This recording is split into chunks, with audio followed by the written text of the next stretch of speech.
Prologue to the Wisdom of Jesus, son of Sirach. A prologue made by an uncertain author. This Jesus was the son of Sirach, and grandchild to Jesus of the same name with him. This man therefore lived in the latter times, after the people had been led away captive and called home again, and almost after all the prophets. Now his grandfather, Jesus, as he himself witnesseth, was a man of great diligence and wisdom among the Hebrews, who did not only gather the grave and short sentences of wise men that had been before him, but himself also uttered some of his own, full of much understanding and wisdom. Whenas therefore the first Jesus died, leaving this book almost perfected, Sirach his son, receiving it after him, left it to his own son Jesus, who, having gotten it into his hands, compiled it all orderly into one volume, and called it Wisdom, entitling it both by his own name, his father's name, and his grandfather's, alluring the hearer by the very name of wisdom to have a greater love to the study of this book. It containeth therefore wise sayings, dark sentences, and parables, and certain particular ancient godly stories of men that pleased God, also his prayer and song. Moreover, what benefits God has vouchsafed his people, and what plagues he had heaped upon their enemies. This Jesus did imitate Solomon, and was no less famous for wisdom and learning, both being indeed a man of great learning, and so reputed also. The prologue of the wisdom of Jesus, the son of Sirach. Whereas many and great things have been delivered unto us by the law and the prophets, and by others that have followed in their steps, for the things which Israel ought to be commended for learning and wisdom, and whereof not only the readers must needs become skillful themselves, but also they that desire to learn be able to profit them which are without, both by speaking and writing. My grandfather Jesus, when he had much given himself to the reading of the law and the prophets and the other books of our fathers, and had gotten therein good judgment, was drawn on also himself to write something pertaining to learning and wisdom, to the intent that those which are desirous to learn and are addicted to these things might profit much more in living according to the law. Wherefore let me entreat you to read it with favor and attention, and to pardon us wherein we may seem to come short of some words which we have labored to interpret.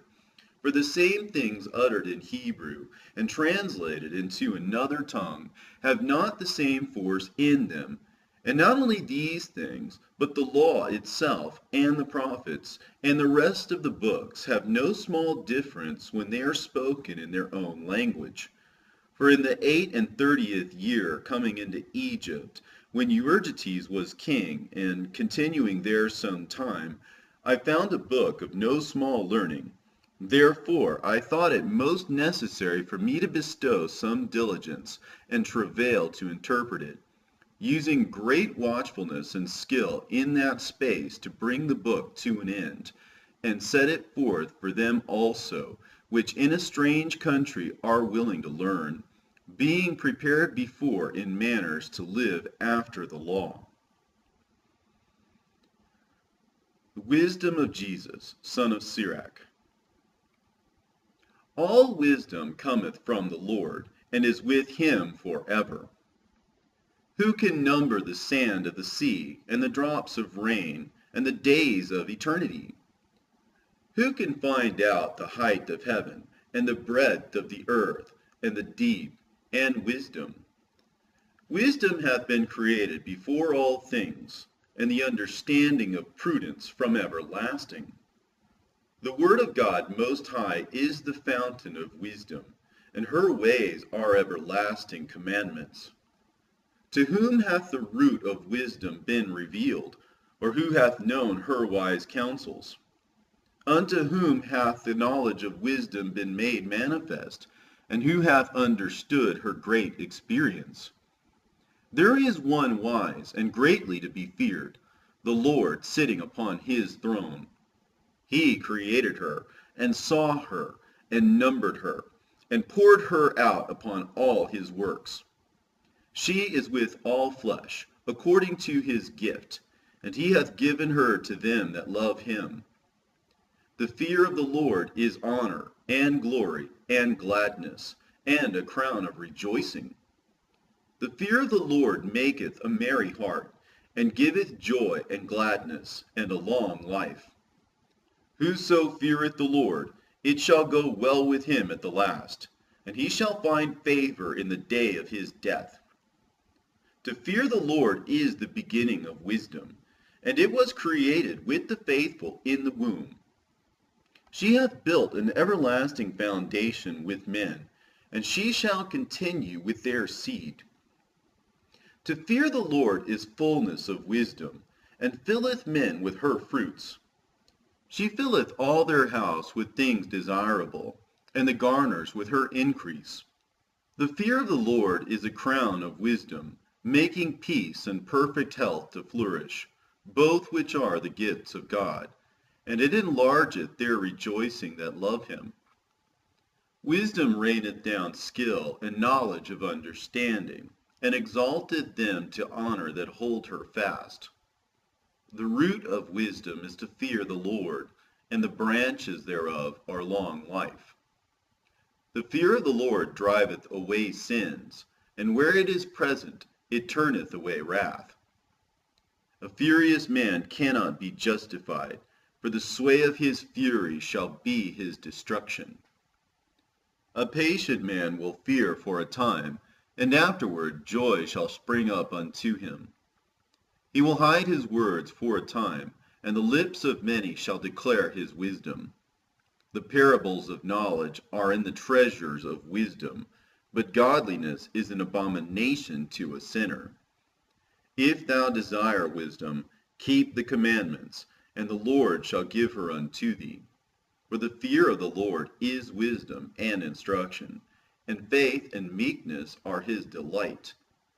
Distrust not the fear of the Lord when thou art poor, and come not unto him with a double heart. Be not an hypocrite in the sight of men, and take good heed what thou speakest. Exalt not thyself, lest thou fall, and bring dishonor upon thy soul, and so God discover thy secrets, and cast thee down in the midst of the congregation, because thou camest not in truth to the fear of the Lord, but thy heart is full of deceit. My son, if thou come to serve the Lord, prepare thy soul for temptation. Set thy heart aright, and constantly endure, and make not haste in time of trouble. Cleave unto him, and depart not away, that thou mayest be increased at thy last end. Whatsoever is brought upon thee, take cheerfully, and be patient when thou art changed to a low estate. For gold is tried in the fire, and acceptable men in the furnace of adversity. Believe in him, and he will help thee. Order thy way aright, and trust in him. Ye that fear the Lord, wait for his mercy, and go not aside, lest ye fall. Ye that fear the Lord, believe him, and your reward shall not fail. Ye that fear the Lord, hope for good, and for everlasting joy and mercy. Look at the generations of old, and see, did ever any trust in the Lord, and was confounded? Or did any abide in his fear, and was forsaken? Or whom did he ever despise that called upon him? For the Lord is full of compassion and mercy, long-suffering, and very pitiful, and forgiveth sins, and saveth in the time of affliction. Woe be to fearful hearts and faint hands, and the sinner that goeth two ways. Woe unto him that is faint-hearted, for he believeth not, therefore shall he not be defended. Woe unto you that have lost patience, and what will ye do when the Lord shall visit you? They that fear the Lord will not disobey his word, and they that love him will keep his ways. They that fear the Lord will seek that which is well pleasing unto him, and they that love him shall be filled with the law. They that fear the Lord will prepare their hearts, and humble their souls in his sight, saying, We will fall into the hands of the Lord, and not into the hands of men. For as his majesty is, so is his mercy. Hear me, your father, O children, and do thereafter, that ye may be safe. For the Lord hath given the father honor over the children, and hath confirmed the authority of the mother over the sons. Whoso honoureth his father maketh an atonement for his sins, and he that honoureth his mother is as one that layeth up treasure. Whoso honoureth his father shall have joy of his own children, and when he maketh his prayer, he shall be heard. He that honoureth his father shall have a long life, and he that is obedient unto the Lord shall be a comfort to his mother. He that feareth the Lord will honour his father, and will do service unto his parents as to his masters. Honour thy father and mother, both in word and deed, that a blessing may come upon thee from them. For the blessing of the father establisheth the houses of children, but the curse of the mother rooteth out foundations. Glory not in the dishonour of thy father, for thy father's dishonour is no glory unto thee. For the honour of a man is from the honour of his father, and a mother in dishonour is a reproach to the children. My son, help thy father in his age, and grieve him not as long as he liveth.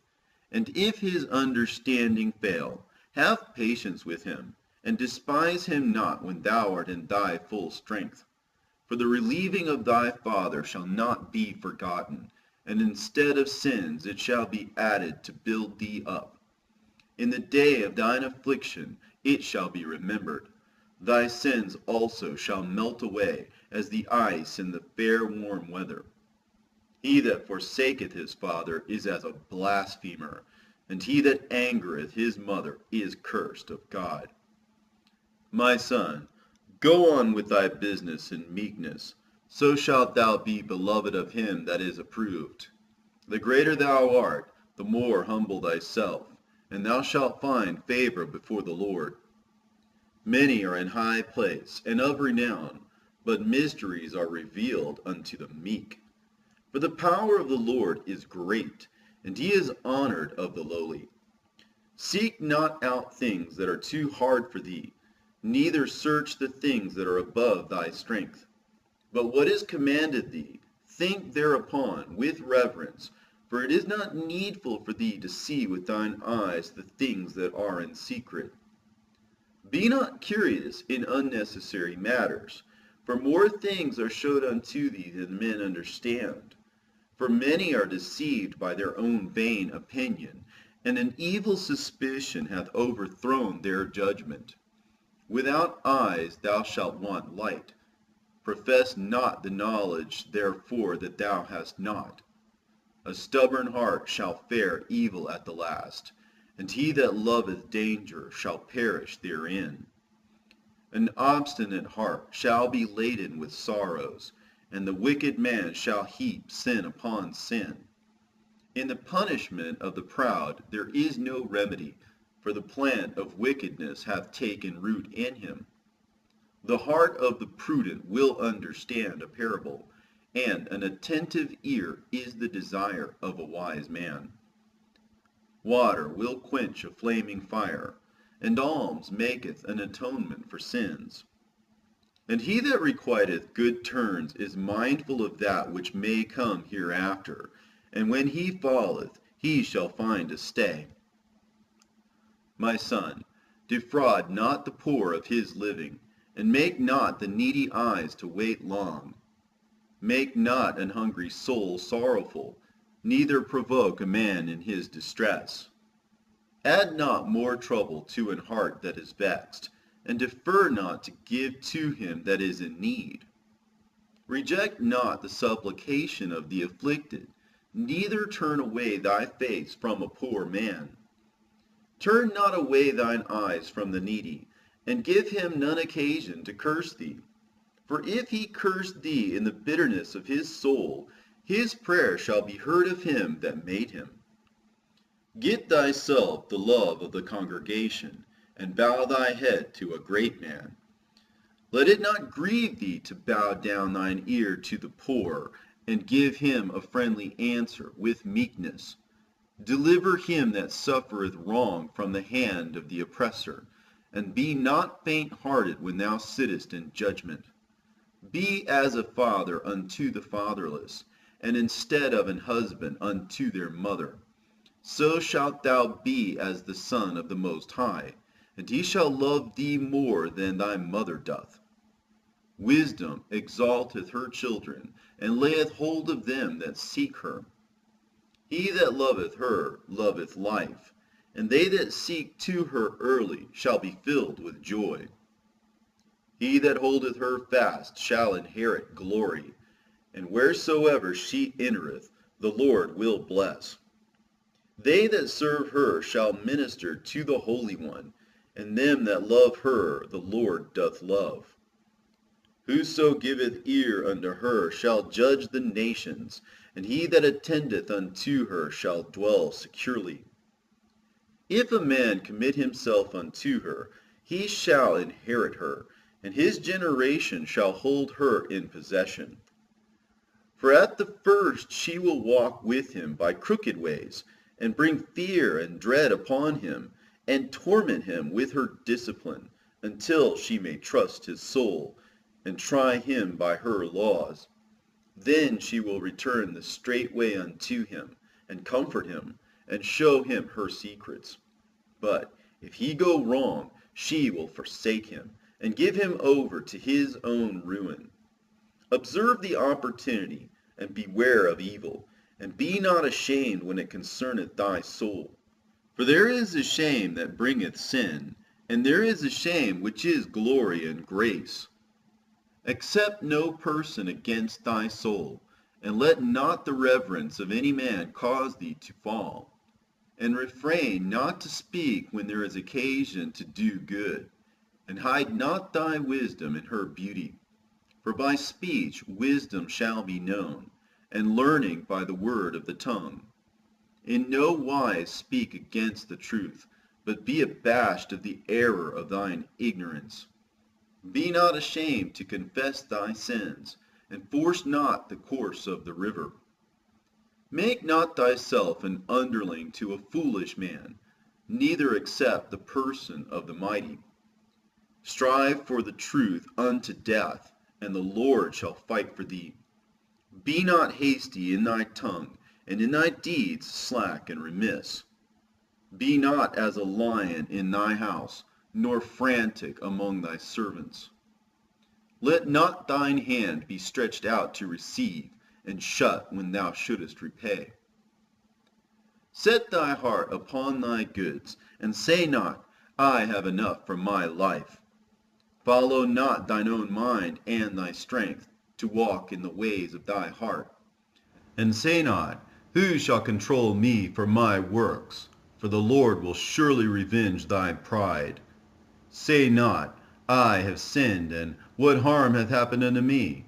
For the Lord is long-suffering. He will in no wise let thee go.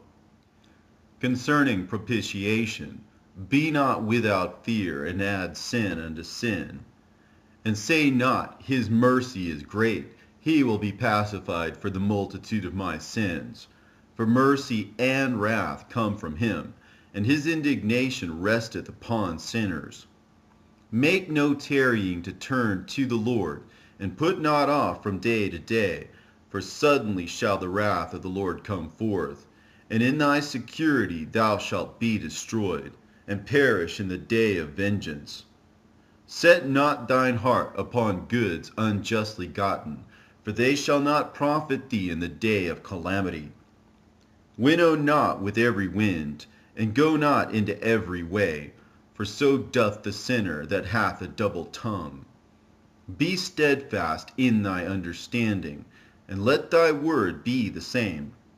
Be swift to hear, and let thy life be sincere, and with patience give answer. If thou hast understanding, answer thy neighbor. If not, lay thy hand upon thy mouth. Honor and shame is in talk, and the tongue of man is his fall. Be not called a whisperer, and lie not in wait with thy tongue. For a foul shame is upon the thief, and an evil condemnation upon the double tongue.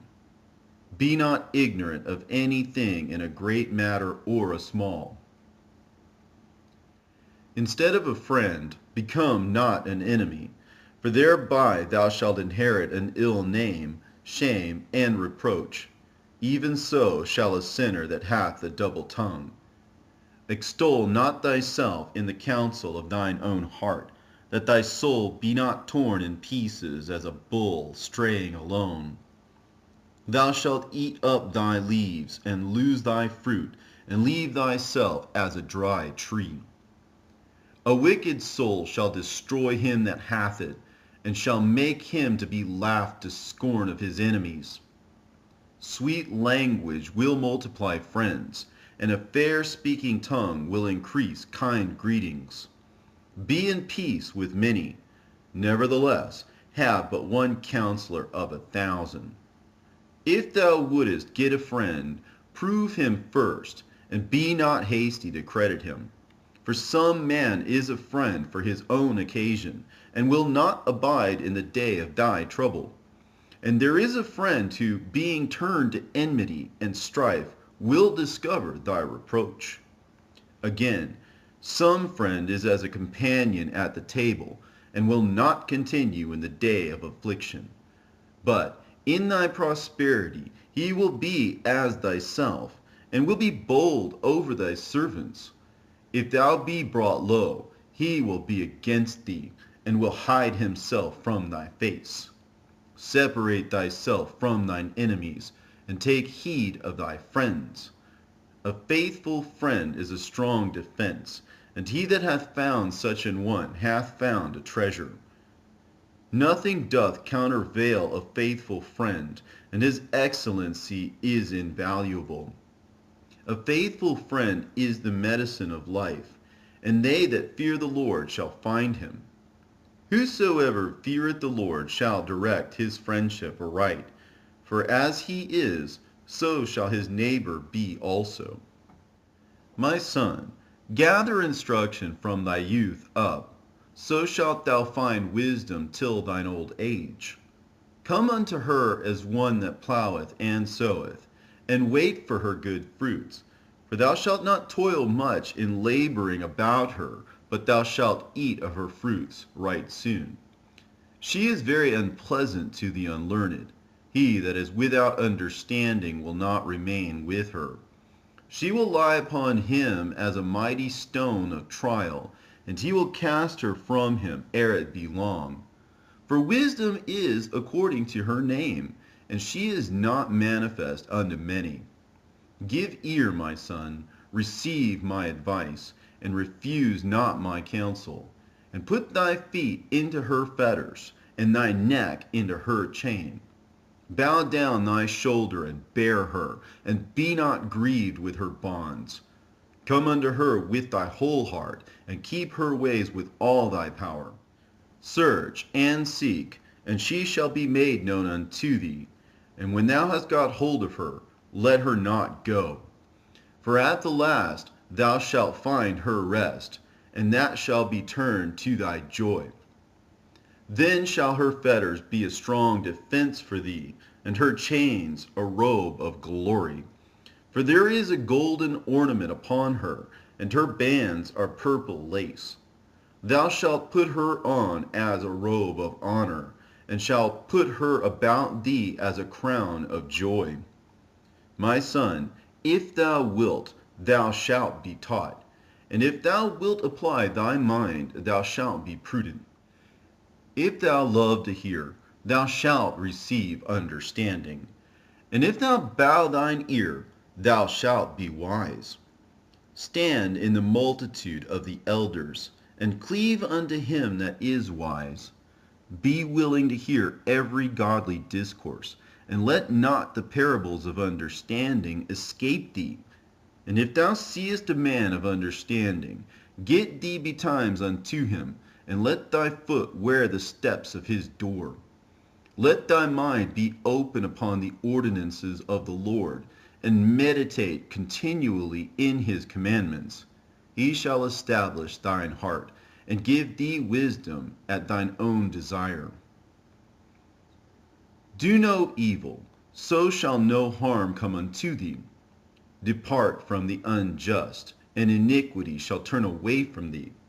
My son, sow not upon the furrows of unrighteousness, and thou shalt not reap them sevenfold. Seek not of the Lord preeminence, neither of the king the seat of honor. Justify not thyself before the Lord, and boast not of thy wisdom before the king. Seek not to be judge, being not able to take away iniquity, lest at any time thou fear the person of the mighty, and stumbling block in the way of thine uprightness. Offend not against the multitude of a city, and then thou shalt not cast thyself down among the people. Bind not one sin upon another, for in one thou shalt not be unpunished. Say not, God will look upon the multitude of my oblations, and when I offer to the Most High God, he will accept it. Be not faint-hearted when thou makest thy prayer, and neglect not to give alms. Laugh no man to scorn in the bitterness of his soul, for there is one which humbleth and exalteth. Devise not a lie against thy brother, neither do the like unto thy friend. Use not to make any manner of lie, for the custom thereof is not good.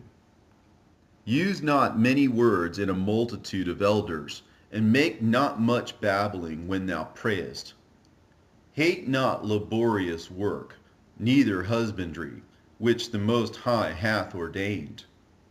Number not thyself among the multitude of sinners, but remember that wrath will not tarry long.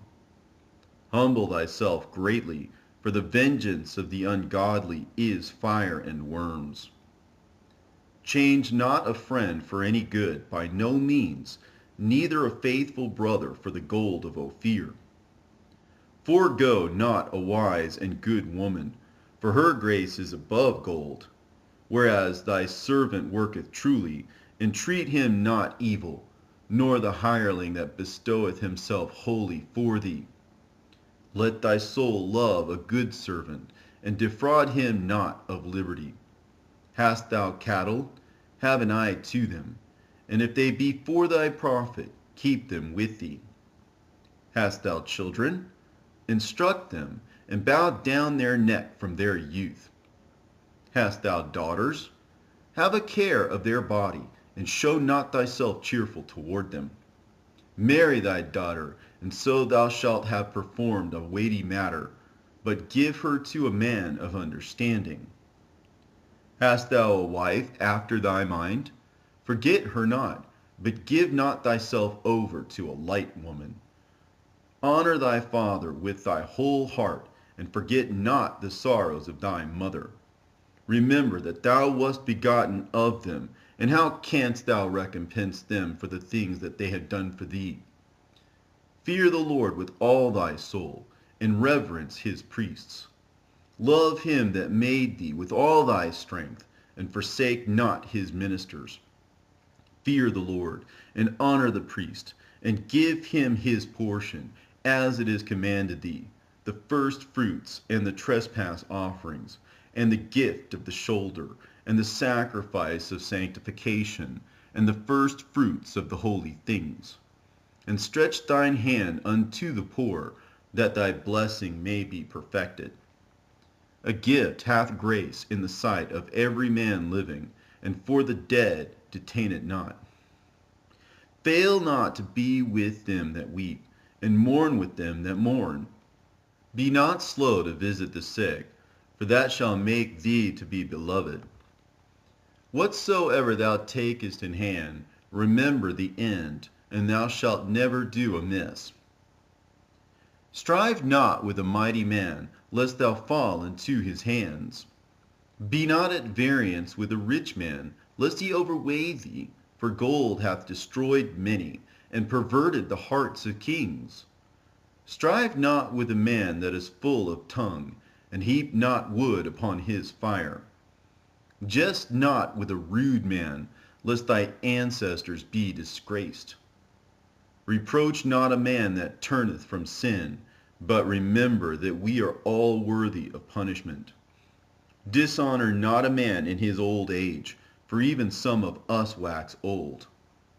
Rejoice not over thy greatest enemy being dead, but remember that we die all. Despise not the discourse of the wise, but acquaint thyself with their proverbs, for of them thou shalt learn instruction, and how to serve great men with ease. Miss not the discourse of the elders, for they also learned of their fathers, and of them thou shalt learn understanding, and to give answer as need requireth. Kindle not the coals of a sinner, lest thou be burnt with the flame of his fire.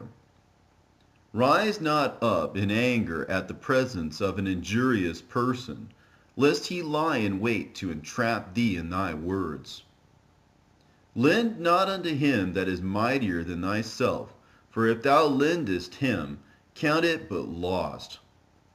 Be not surety above thy power, for if thou be surety, take care to pay it. Go not to law with the judge, for they will judge for him, according to his honor. Travel not by the way with a bold fellow, lest he become grievous unto thee, for he will do according to his will, and thou shalt perish with him through his folly. Strive not with an angry man, and go not with him into a solitary place, for blood is as nothing in his sight, and where there is no help, he will overthrow thee. Consult not with a fool, for he cannot keep counsel. Do no secret thing before a stranger, for thou knowest not what he will bring forth. Open not thy heart to every man, lest he requite thee with a shrewd turn. Be not jealous over the wife of thy bosom, and teach her not an evil lesson against thyself. Give not thy soul unto a woman to set her foot upon thy substance. Meet not with an harlot, lest thou fall into her snares. Use not much the company of a woman that is a singer, lest thou be taken with her attempts. Gaze not on a maid, that thou fall not by those things that are precious in her. Give not thy soul unto harlots, that thou lose not thine inheritance. Look not round about thee in the streets of the city, neither wander thou in the solitary place thereof. Turn away thine eye from a beautiful woman, and look not upon another's beauty, for many have been deceived by the beauty of a woman, for herewith love is kindled as a fire. Sit not at all with another man's wife, nor sit down with her in thine arms, and spend not thy money with her at the wine, lest thine heart incline unto her, and so through thy desire thou fall into destruction. Forsake not an old friend, for the new is not comparable to him. A new friend is as a new wine. When it is old, thou shalt drink it with pleasure. Envy not the glory of a sinner, for thou knowest not what shall be his end. Delight not in the thing that the ungodly have pleasure in, but remember they shall not go unpunished unto their grave. Keep thee far from the man that hath power to kill, so shalt thou not doubt the fear of death. And if thou come unto him, make no fault, lest he take away thy life presently.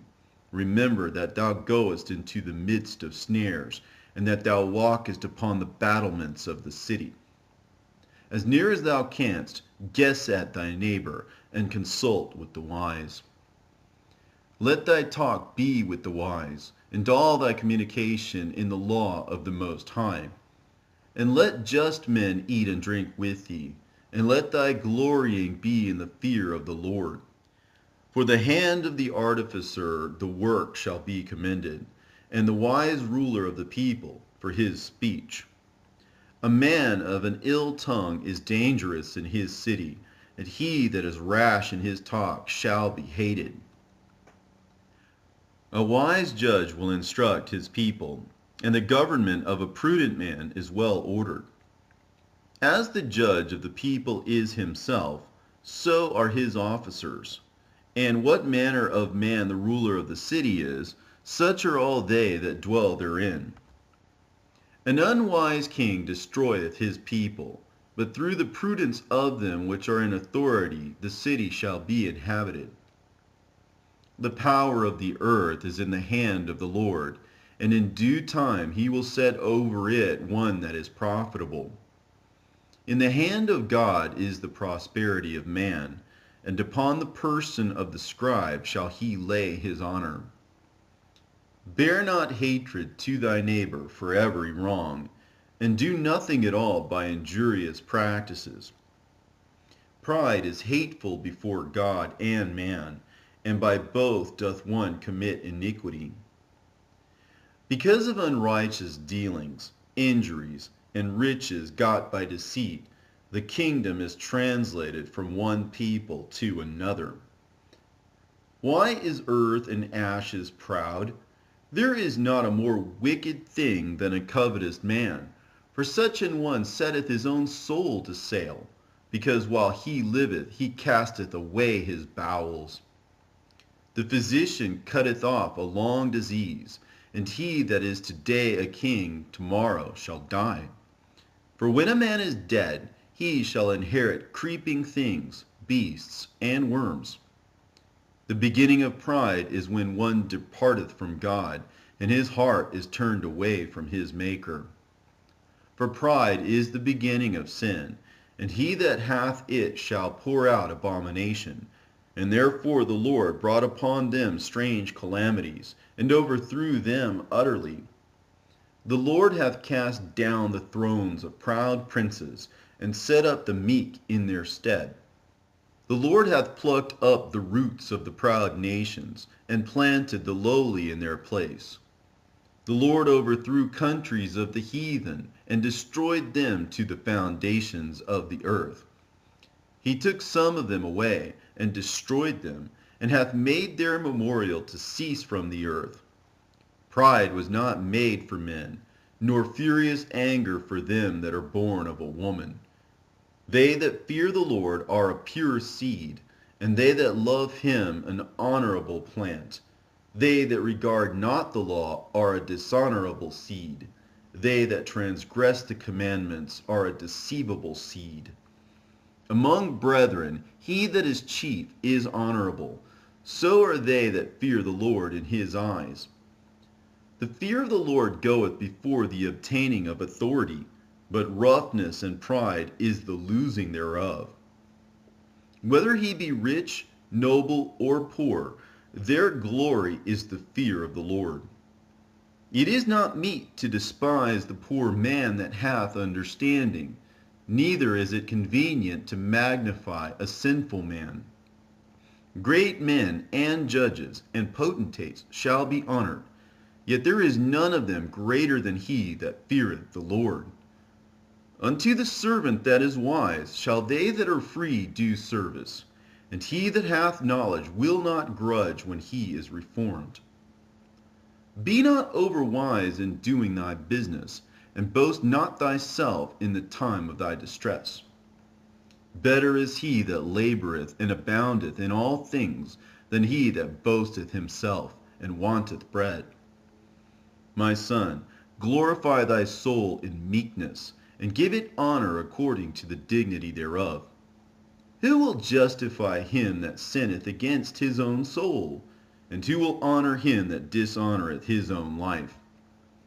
The poor man is honored for his skill, and the rich man is honored for his riches. He that is honored in poverty, how much more in riches? And he that is dishonorable in riches, how much more in poverty?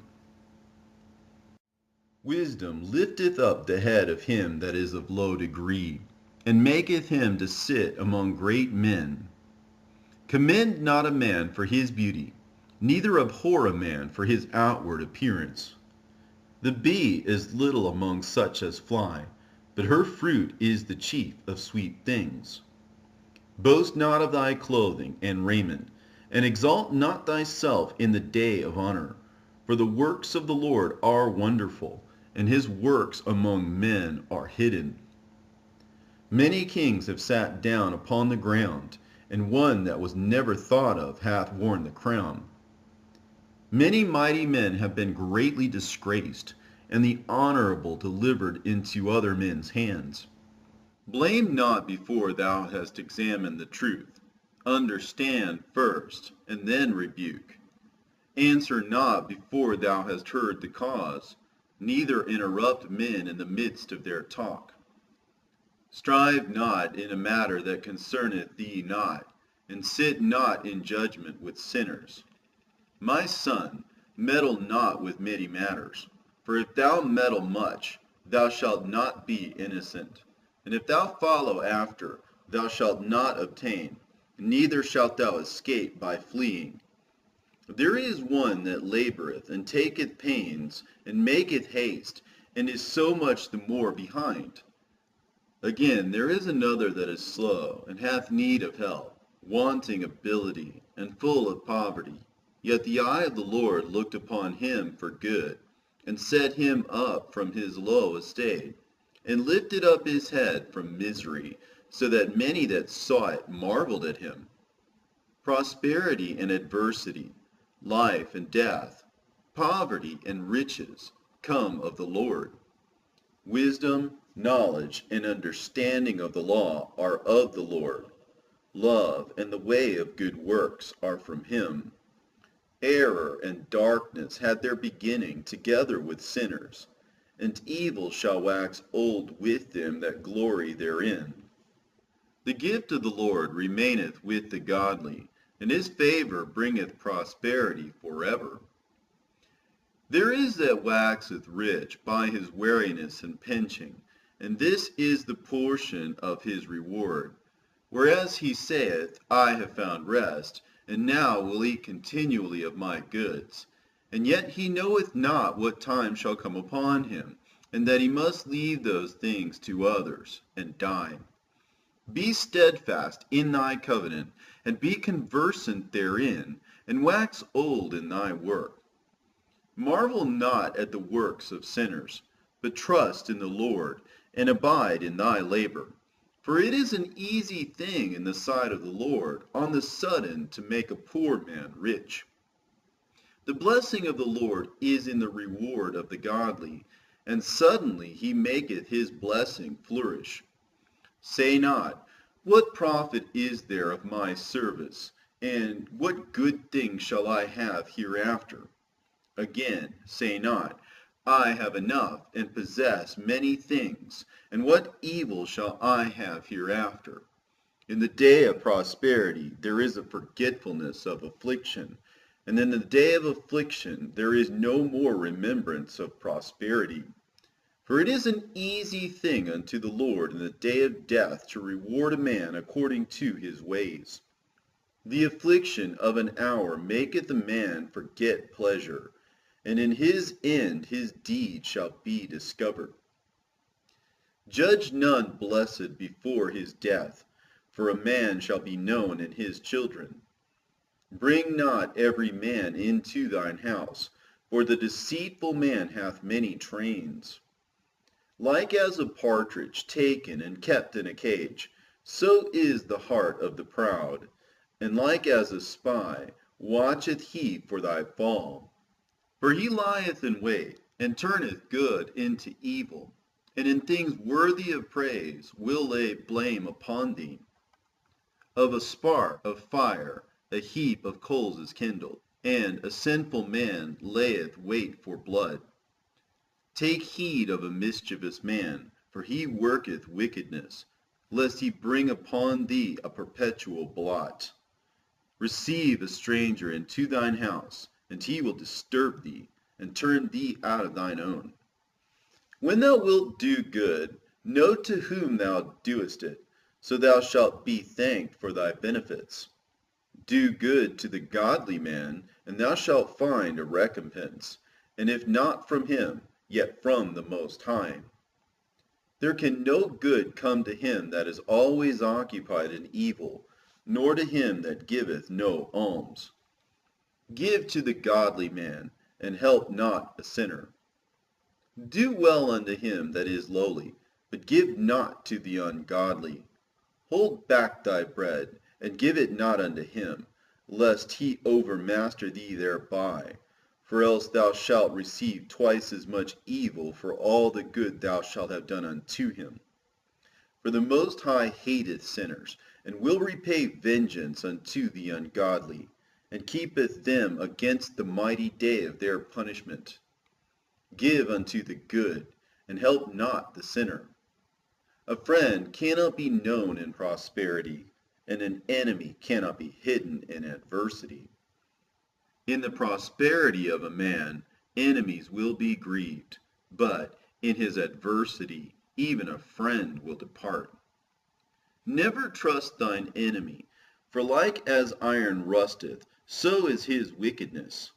Though he humble himself and go crouching, yet take good heed and beware of him.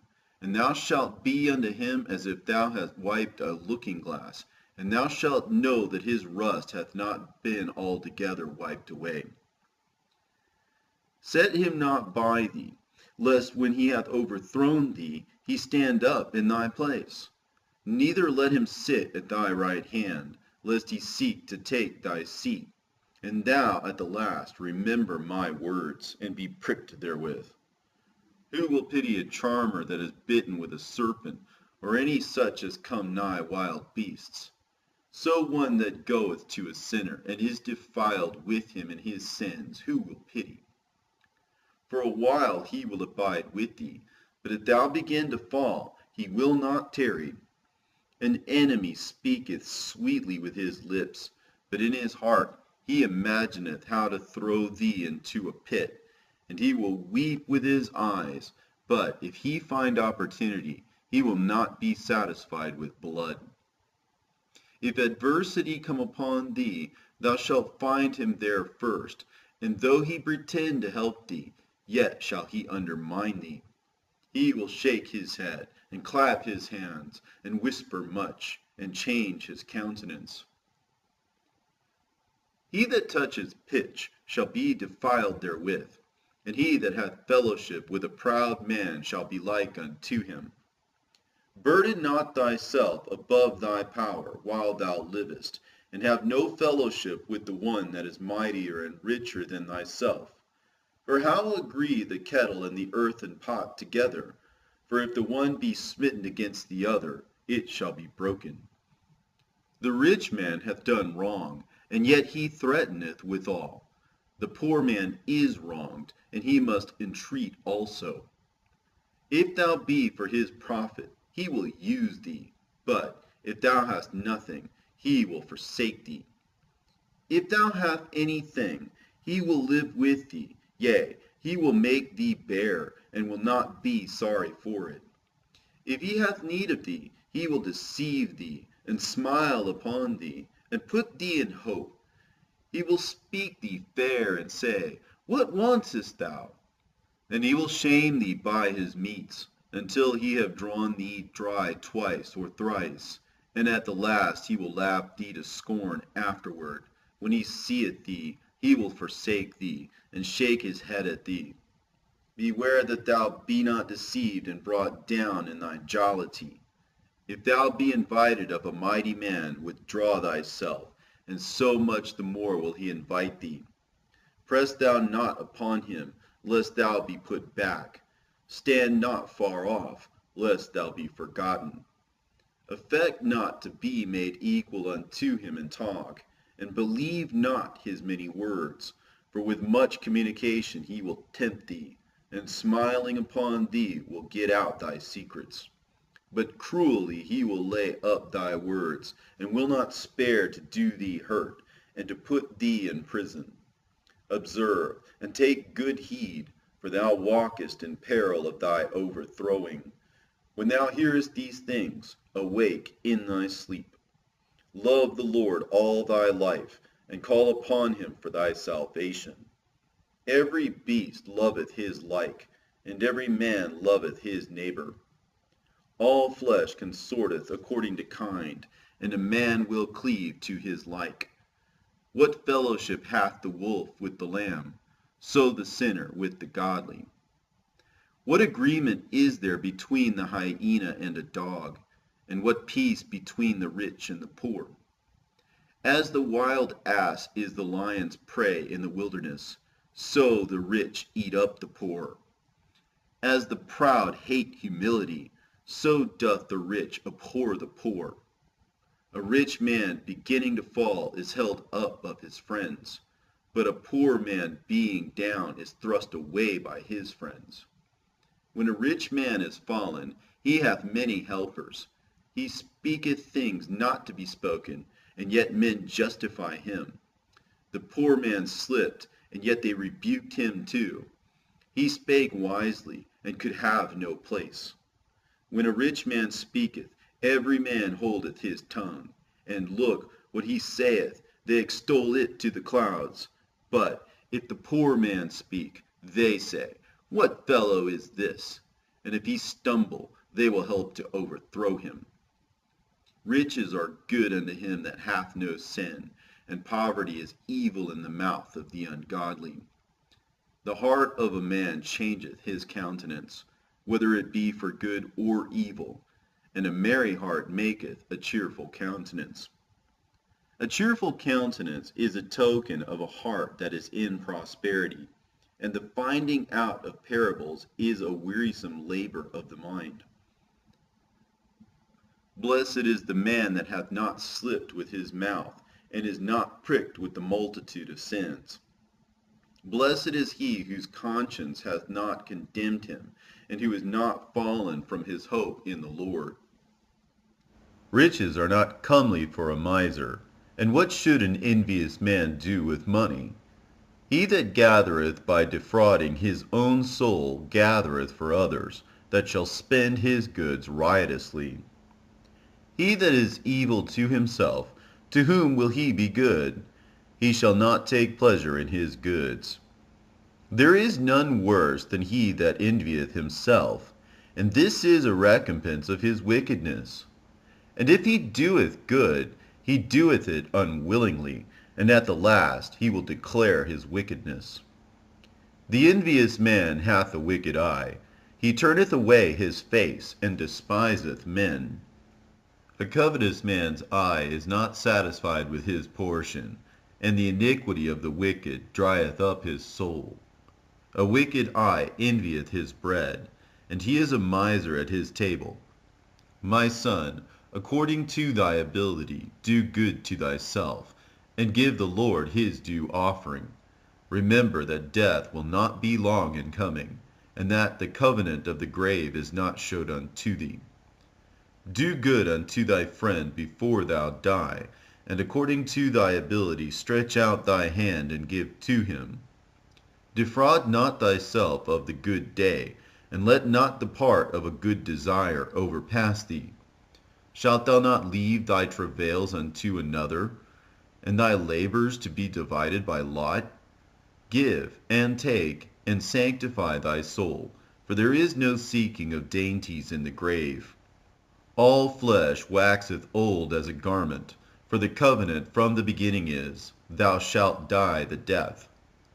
As of the green leaves on a thick tree, some fall and some grow, so is the generation of flesh and blood. One cometh to an end, and another is born. Every work rotteth and consumeth away, and the worker thereof shall go withal. Blessed is the man that doth meditate good things in wisdom, and that reasoneth of holy things by his understanding. He that considereth her ways in his heart shall also have understanding in her secrets. Go after her as one that traceth, and lie in wait in her ways. He that prieth in at her windows shall also hearken at her doors. He that doth lodge near her house shall also fasten a pin in her walls. He shall pitch his tent nigh unto her, and shall lodge in a lodging where good things are. He shall set his children under her shelter, and shall lodge under her branches. By her he shall be covered from heat, and in her glory shall he dwell. He that feareth the Lord will do good, and he that hath the knowledge of the law shall obtain her. And as a mother shall she meet him, and receive him as a wife married of a virgin. With the bread of understanding shall she feed him, and give him the water of wisdom to drink. He shall be stayed upon her, and shall not be moved, and shall rely upon her, and shall not be confounded. She shall exalt him above his neighbors, and in the midst of the congregation shall she open his mouth. He shall find joy and a crown of gladness, and she shall cause him to inherit an everlasting name. But foolish men shall not attain unto her, and sinners shall not see her. For she is far from pride, and men that are liars cannot remember her. Praise is not seemly in the mouth of a sinner, for it was not sent him of the Lord. For praise shall be uttered in wisdom, and the Lord will prosper it. Say not thou, it is through the Lord that I fell away, for thou oughtest not to do the thing that he hateth. Say not thou, he hath caused me to err, for he hath no need of the sinful man. The Lord hateth all abomination, and they that fear God love it not. He himself made man from the beginning, and left him in the hand of his counsel, if thou wilt, to keep the commandments, and to perform acceptable faithfulness. He hath set fire and water before thee. Stretch forth thy hand unto whether thou wilt. Before man is life and death, and whether him liketh shall be given him. For the wisdom of the Lord is great, and he is mighty in power, and beholdeth all things. And his eyes are upon them that fear him, and he knoweth every work of man.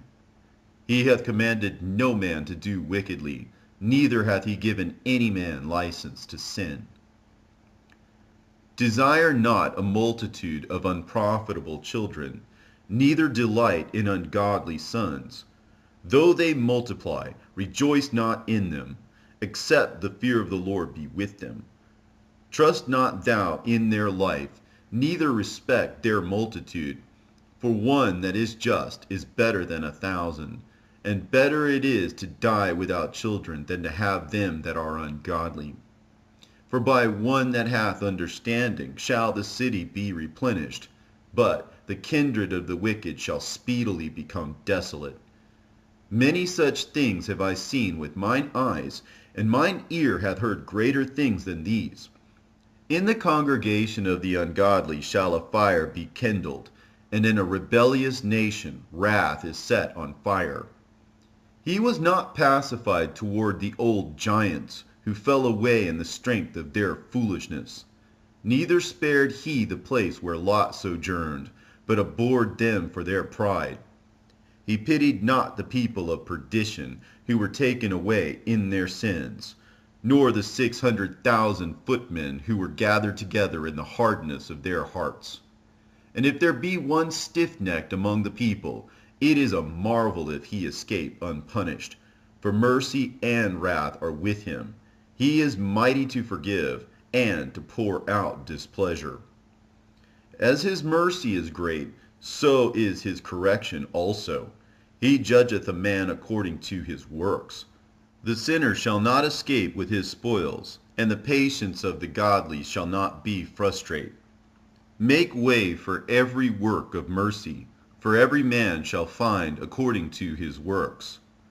The Lord hardened Pharaoh, that he should not know him, that his powerful works might be known to the world. His mercy is manifest to every creature, and he hath separated his light from the darkness with an adamant. Say not thou, I will hide myself from the Lord. Shall any remember me from above? I shall not be remembered among so many people. For what is my soul among such an infinite number of creatures? Behold, the heaven and the heaven of heavens, the deep and the earth, and all that therein is, shall be moved when he shall visit. The mountains also and foundations of the earth will be shaken with trembling when the Lord looketh upon them. No heart can think upon these things worthily, and who is able to conceive his ways?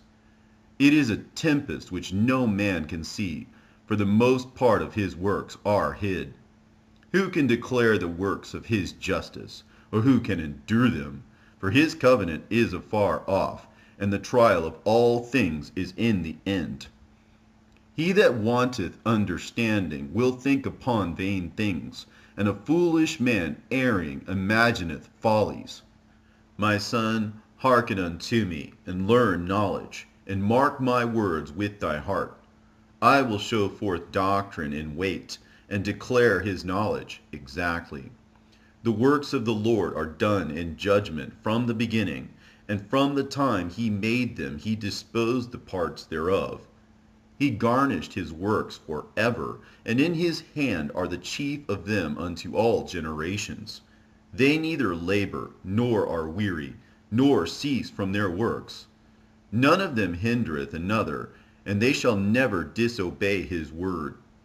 After this the Lord looked upon the earth, and filled it with his blessings. With all manner of living things hath he covered the face thereof, and they shall return into it again. The Lord created man of the earth, and turned him into it again. He gave them few days, and a short time, and power also over the things therein. He endued them with strength by themselves, and made them according to his image, and put the fear of man upon all flesh, and gave him dominion over beasts and fowls.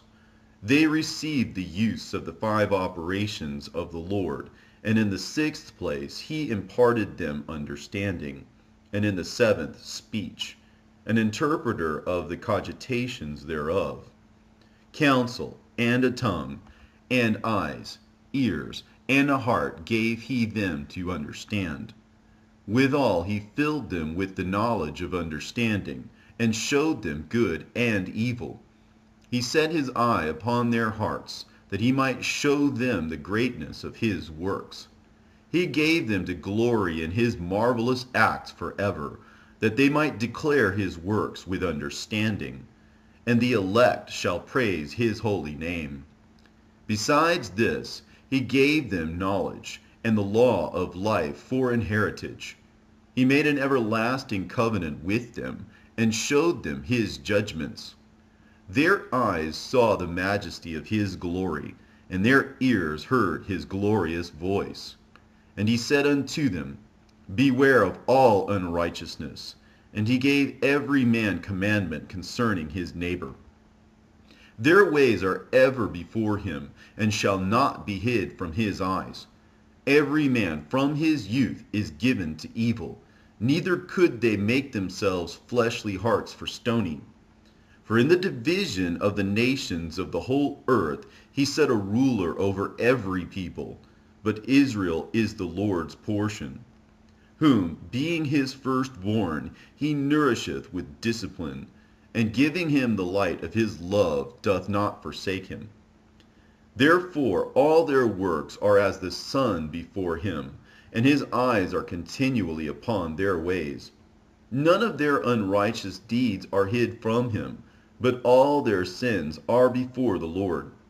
But the Lord, being gracious, and knowing his workmanship, neither left nor forsook them, but spared them. The alms of a man is as a signet with him, and he will keep the good deeds of man as the apple of the eye, and give repentance to his sons and daughters. Afterwards he will rise up and reward them, and render their recompense upon their heads. But unto them that repent he granted them return, and comforted those that failed in patience. Return unto the Lord, and forsake thy sins, and make prayer before his face, and offend less. Turn again to the Most High, and turn away from iniquity. For he will lead thee out of darkness into the light of health. And hate thou abomination vehemently. Who shall praise the Most High in the grave, instead of them which live and give thanks?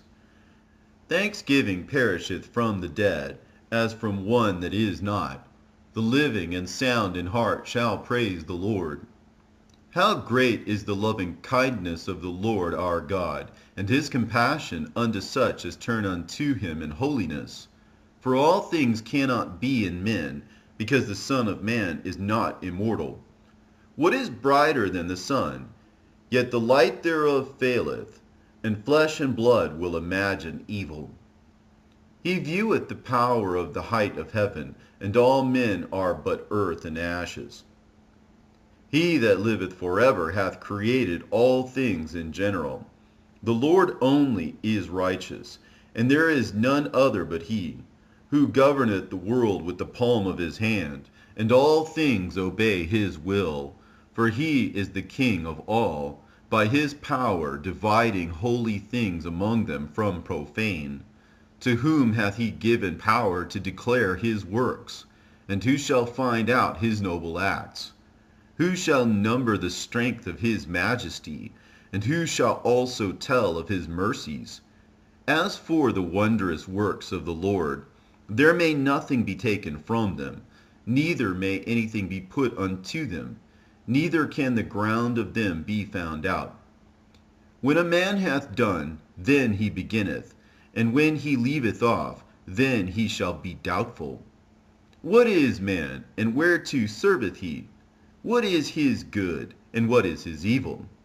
The number of a man's days are at the most 100 years. As a drop of water unto the sea, and a gravel stone in comparison of the sand, so are 1,000 years to the days of eternity.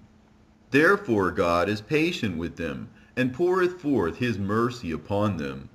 He saw and perceived their end to be evil. Therefore he multiplied his compassion. The mercy of man is toward his neighbor, but the mercy of the Lord is upon all flesh. He reproveth and nurtureth, and teacheth, and bringeth again, as a shepherd his flock. He hath mercy on them that receive discipline, and that diligently seek after his judgments. My son, blemish not thy good deeds, neither use uncomfortable words when thou givest anything.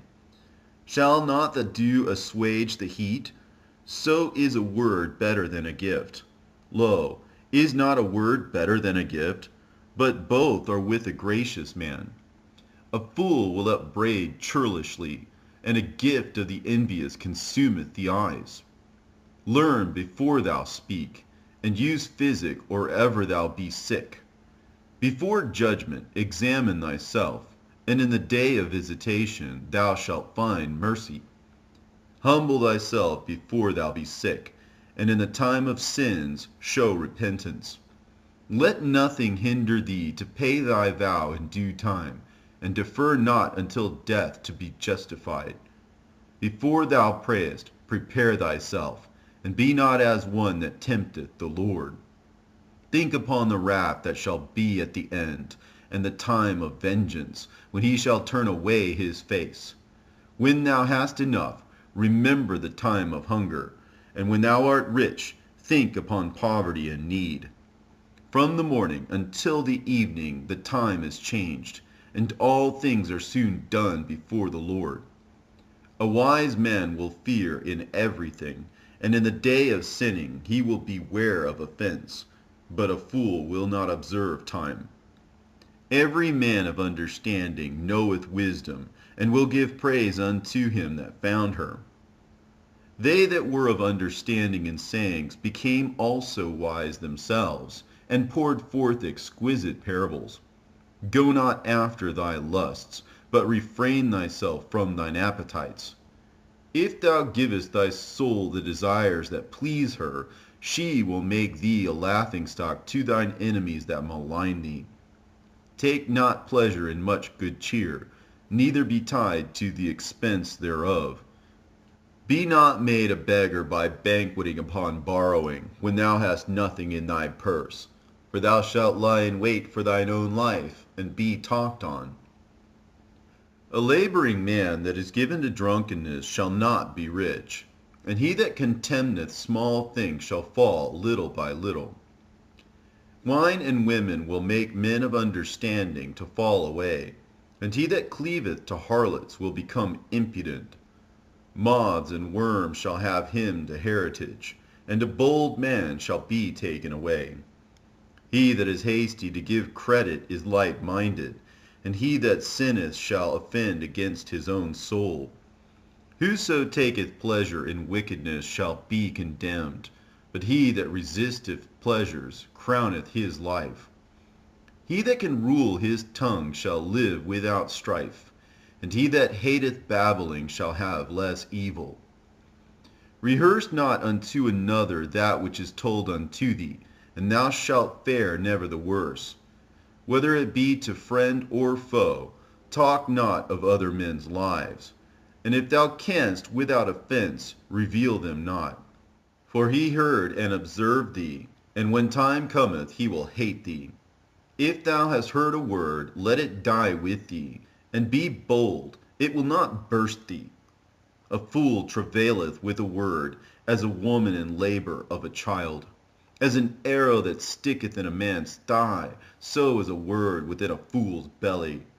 Admonish a friend. It may be he hath not done it, and if he have done it, that he do it no more. Admonish thy friend. It may be he hath not said it, and if he have, that he speak it not again.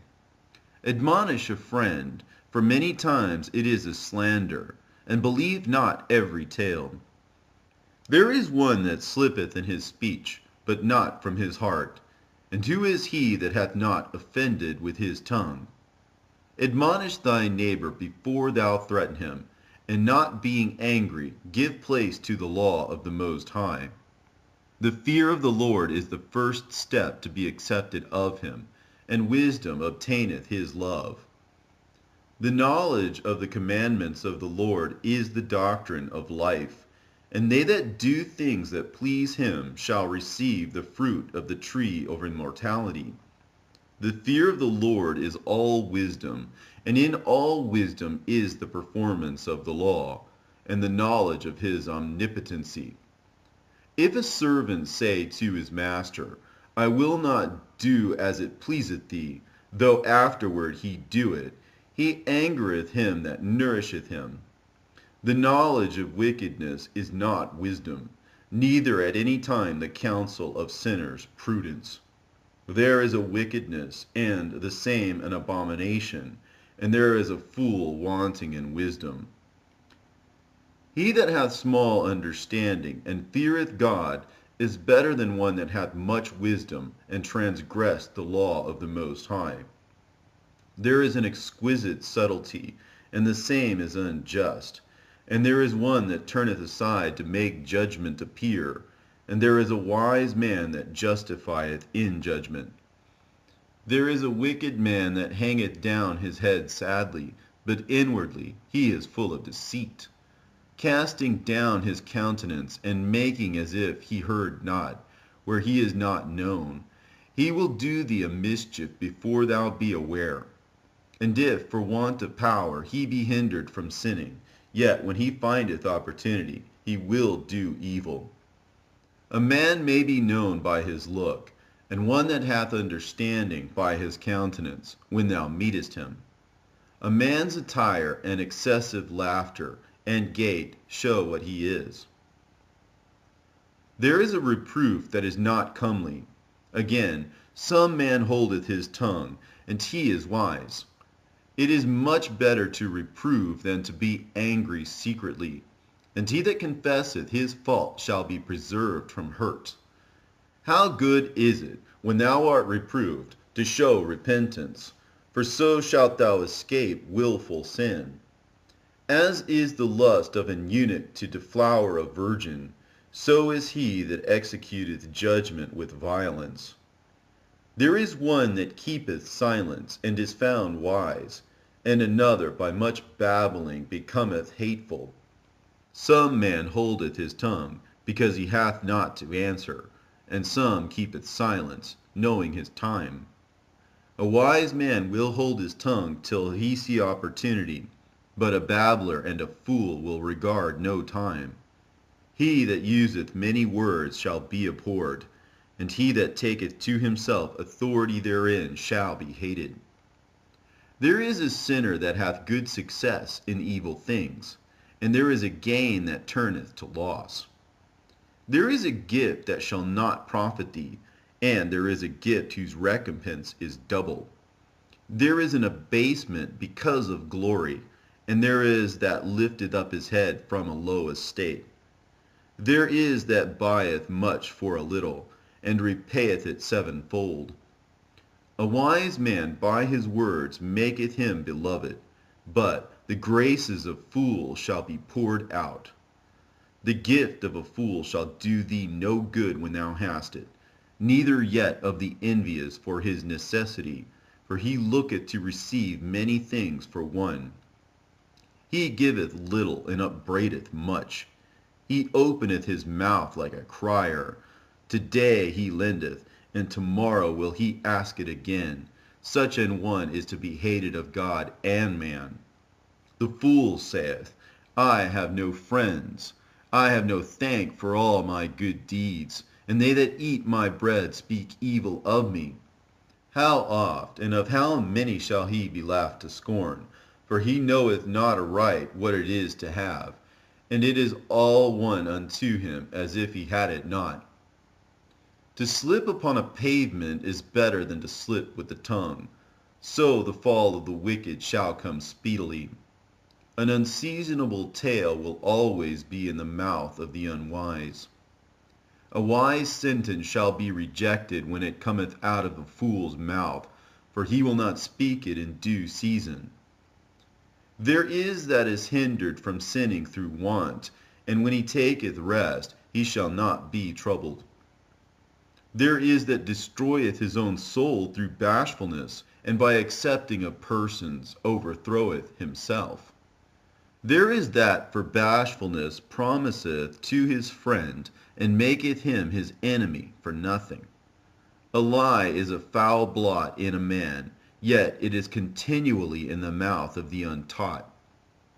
A thief is better than a man that is accustomed to lie, but they both shall have destruction to heritage. The disposition of a liar is dishonorable, and his shame is ever with him. A wise man shall promote himself to honor with his words, and he that hath understanding will please great men.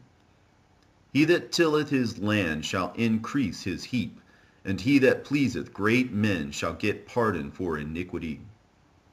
Presents and gifts blind the eyes of the wise, and stop up his mouth that he cannot reprove. Wisdom that is hid, and treasure that is hoarded up, what profit is in them both? Better is he that hideth his folly than a man that hideth his wisdom. Necessary patience in seeking the Lord is better than he that leadeth his life without a guide. My son, hast thou sinned? Do so no more, but ask pardon for thy former sins. Flee from sin as from the face of a serpent, for if thou comest too near it, it will bite thee. The teeth thereof are as the teeth of a lion, slaying the souls of men. All iniquity is as a two-edged sword, the wounds whereof cannot be healed. To terrify and do wrong will waste riches. Thus the house of proud men shall be made desolate. A prayer out of a poor man's mouth reacheth to the ears of God, and his judgment cometh speedily. He that hateth to be reproved is in the way of sinners, but he that feareth the Lord will repent from his heart. An eloquent man is known far and near, but a man of understanding knoweth when he slippeth. He that buildeth his house with other men's money is like one that gathereth himself stones for the tomb of his burial. The congregation of the wicked is like tow wrapped together, and the end of them is a flame of fire to destroy them. The way of sinners is made plain with stones, but at the end thereof is the pit of hell. He that keepeth the law of the Lord getteth the understanding thereof, and the perfection of the fear of the Lord is wisdom.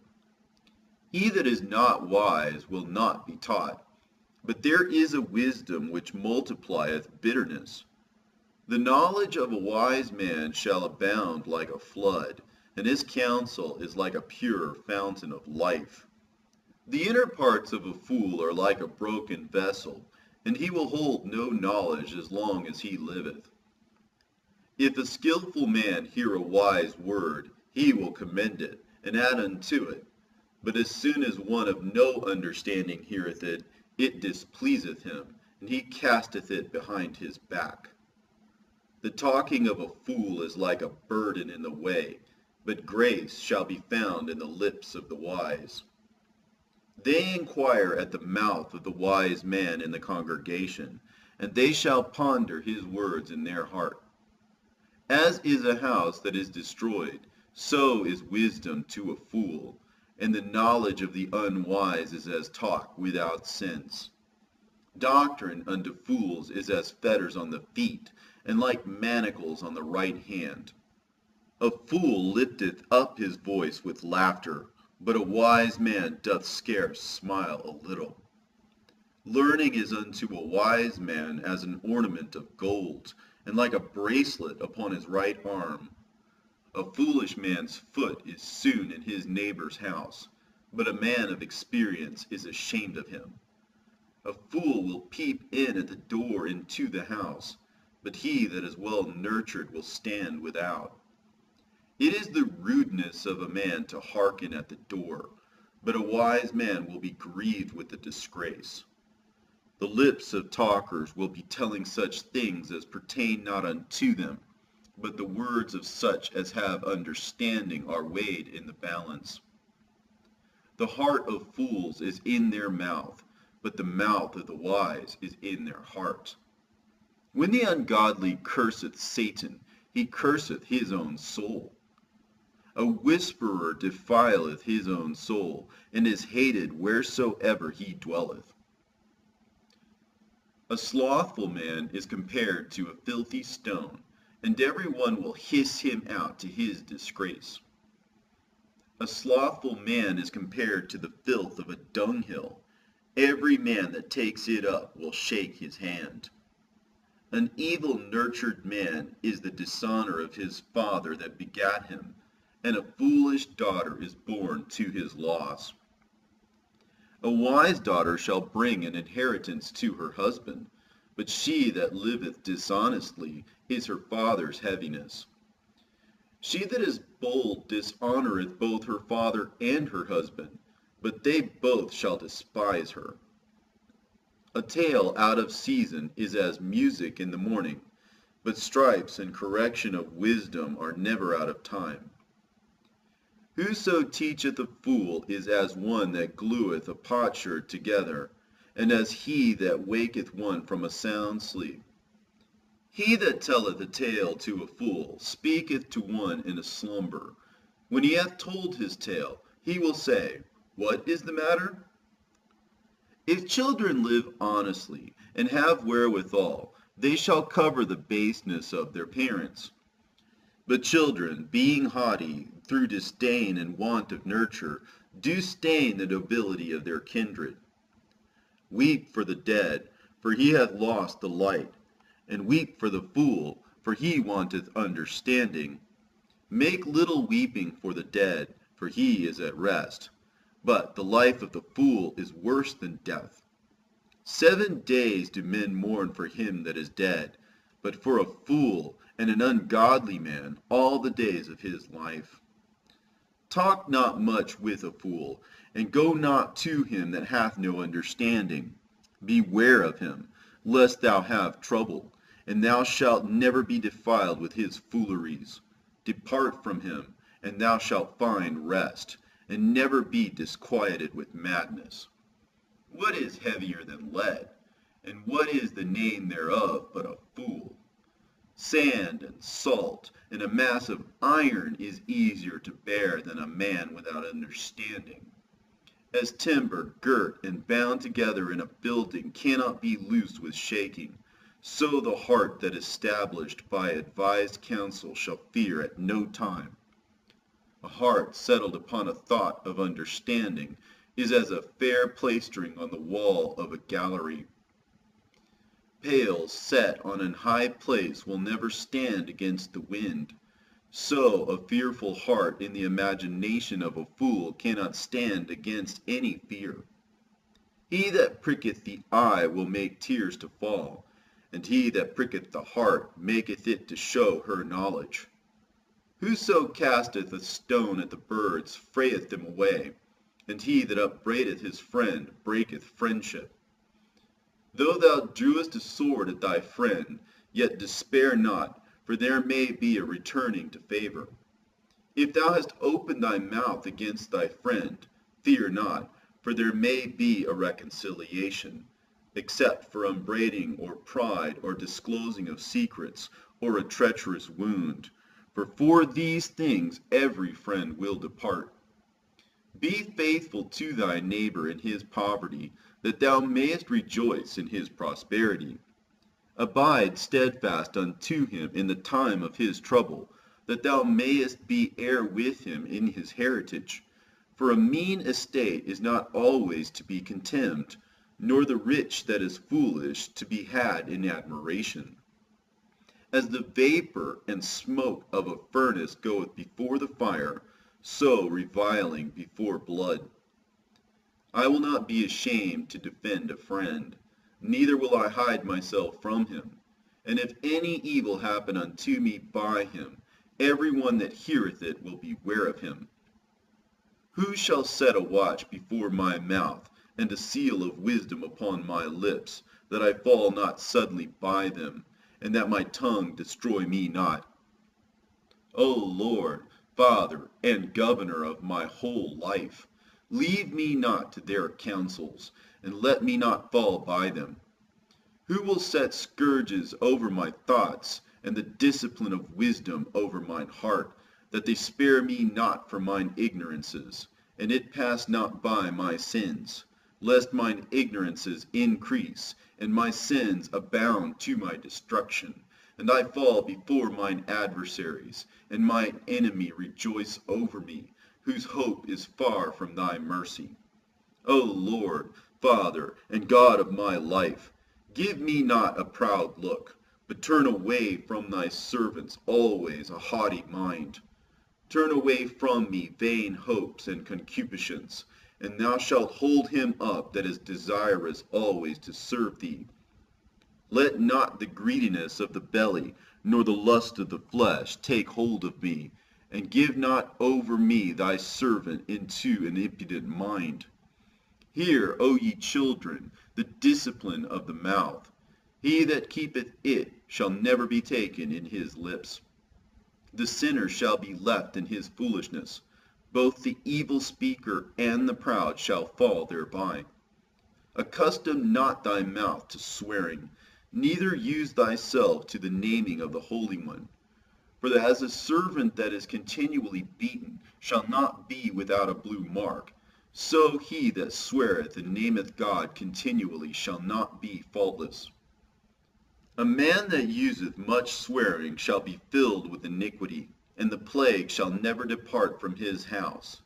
If he shall offend, his sin shall be upon him, and if he acknowledge not his sin, he maketh a double offense. And if he swear in vain, he shall not be innocent, but his house shall be full of calamities. There is a word that is clothed about with death. God grant that it be not found in the heritage of Jacob, for all such things shall be far from the godly, and they shall not wallow in their sins. Use not thy mouth to intemperate swearing, for therein is the word of sin.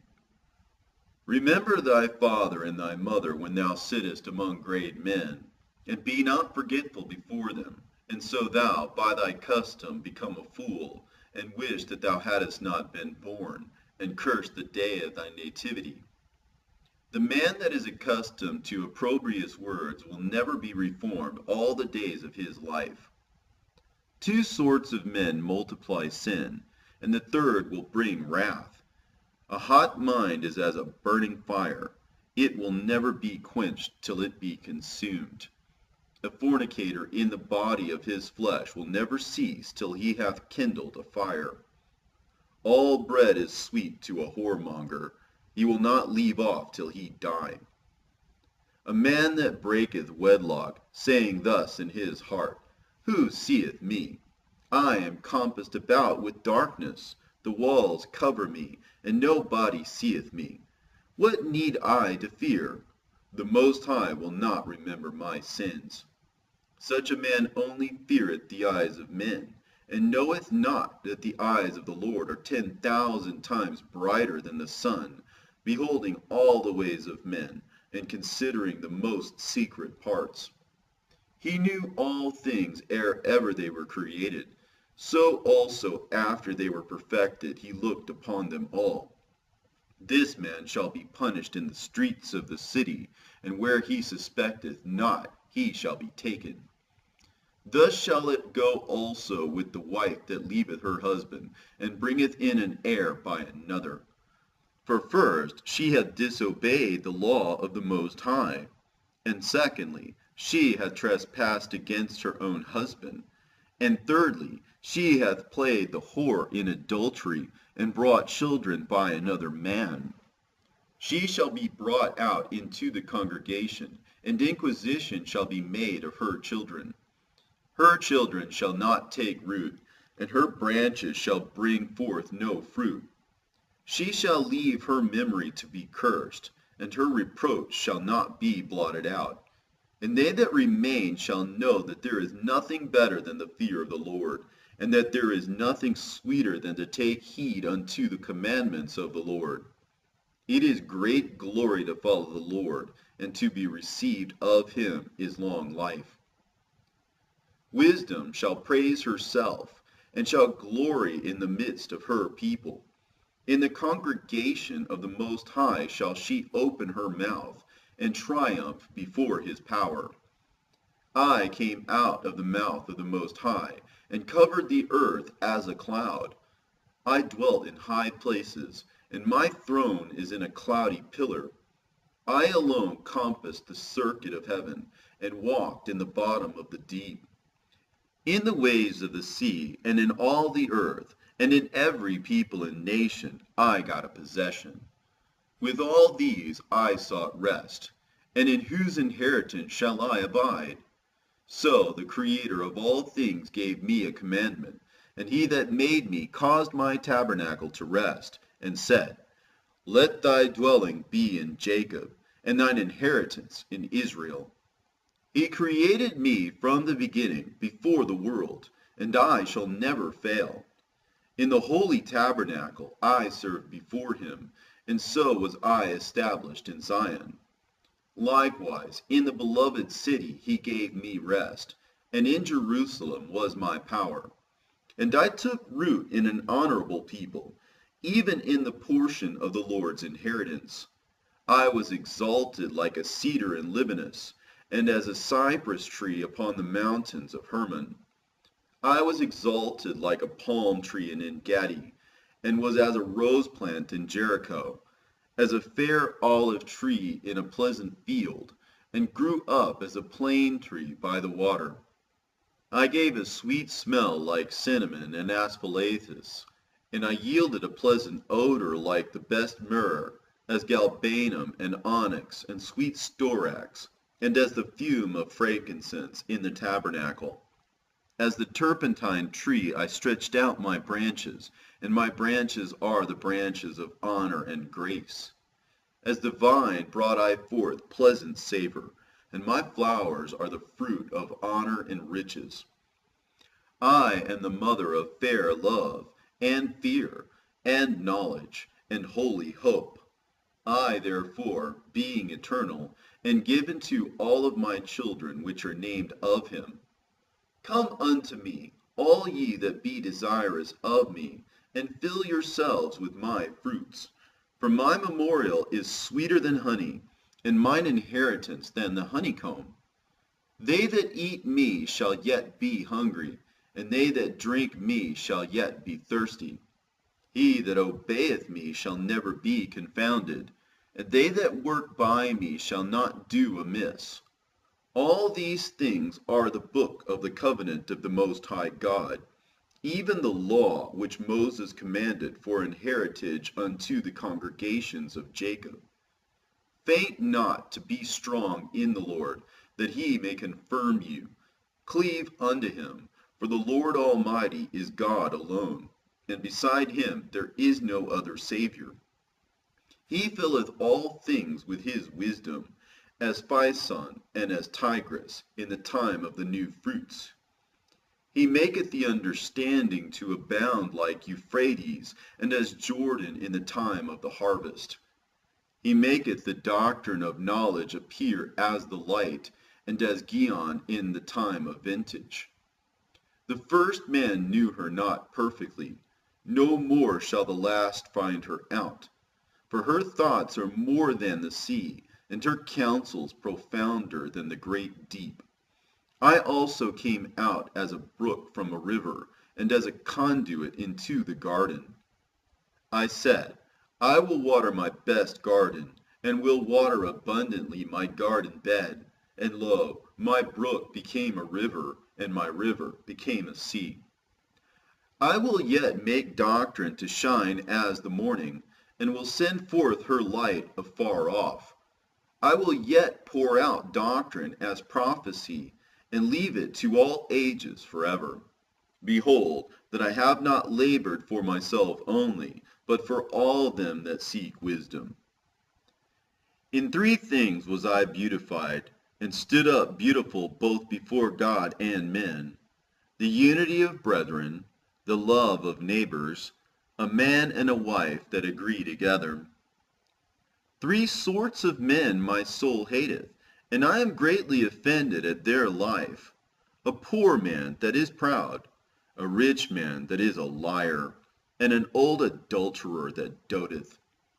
If thou hast gathered nothing in thy youth, how canst thou find anything in thine age? Oh, how comely a thing is judgment for gray hairs, and for ancient men to know counsel. Oh, how comely is the wisdom of old men, and understanding and counsel to men of honor. Much experience is the crown of old men, and the fear of God is their glory. There be 9 things which I have judged in mine heart to be happy, and the 10th I will utter with my tongue. A man that hath joy of his children, and he that liveth to see the fall of his enemy. Well is him that dwelleth with a wife of understanding, and hath not slipped with his tongue, and that hath not served a man more unworthy than himself. Well is him that hath found prudence, and he that speaketh in the ears of them that will hear. O how great is he that findeth wisdom! Yet is there none above him that feareth the Lord. But the love of the Lord passeth all things for illumination. He that holdeth it, whereto shall he be likened? The fear of the Lord is the beginning of his love, and faith is the beginning of cleaving unto him. Give me any plague but the plague of the heart, and any wickedness but the wickedness of a woman, and any affliction but the affliction from them that hate me, and any revenge but the revenge of enemies. There is no head above the head of a serpent, and there is no wrath above the wrath of an enemy. I had rather dwell with a lion and a dragon than to keep house with a wicked woman. The wickedness of a woman changeth her face, and darkeneth her countenance like sackcloth. Her husband shall sit among his neighbors, and when he heareth it shall sigh bitterly. All wickedness is but little to the wickedness of a woman. Let the portion of a sinner fall upon her. As the climbing up a sandy way is to the feet of the aged, so is a wife full of words to a quiet man. Stumble not at the beauty of a woman, and desire her not for pleasure. A woman, if she maintain her husband, is full of anger, impudence, and much reproach. A wicked woman abateth the courage, maketh an heavy countenance, and a wounded heart. A woman that will not comfort her husband in distress maketh weak hands and feeble knees. Of the woman came the beginning of sin, and through her we all die. Give the water no passage, neither a wicked woman liberty to gad abroad. If she go not as thou wouldest have her, cut her off from thy flesh, and give her a bill of divorce, and let her go. Blessed is the man that hath a virtuous wife, for the number of his days shall be doubled. A virtuous woman rejoiceth her husband, and he shall fulfill the years of his life in peace. A good wife is a good portion, which shall be given in the portion of them that fear the Lord. Whether a man be rich or poor, if he have a good heart toward the Lord, he shall at all times rejoice with a cheerful countenance. There be 3 things that mine heart feareth, and for the 4th I was sore afraid. The slander of a city, the gathering together of an unruly multitude, and a false accusation. All these are worse than death. But a grief of heart and sorrow is a woman that is jealous over another woman, and a scourge of the tongue which communicateth with all. An evil wife is a yoke shaken to and fro. He that hath hold of her is as though he held a scorpion. A drunken woman and a gatter abroad causeth great anger, and she will not cover her own shame. The whoredom of a woman may be known in her haughty looks and eyelids. If thy daughter be shameless, keep her in straitly, lest she abuse herself through overmuch liberty. Watch over an impudent eye, and marvel not if she trespass against thee. She will open her mouth as a thirsty traveler when he hath found a fountain, and drink of every water near her. By every head she will sit down, and open her quiver against every arrow. The grace of a wife delighteth her husband, and her discretion will fatten his bones. A silent and loving woman is a gift of the Lord, and there is nothing so much worth as a mind well instructed. A shamefaced and faithful woman is a double grace, and her continent mind cannot be valued. As the sun when it ariseth in the high heaven, so is the beauty of a good wife in the ordering of her house. As the clear light is upon the holy candlestick, so is the beauty of the face in ripe age. As the golden pillars are upon the sockets of silver, so are the fair feet with a constant heart. My son, keep the flower of thine age sound, and give not thy strength to strangers. When thou hast gotten a fruitful possession through all the field, sow it with thine own seed, trusting in the goodness of thy stock. So thy race which thou leavest shall be magnified, having the confidence of their good descent. An harlot shall be accounted a spittle, but a married woman is a tower against death to her husband.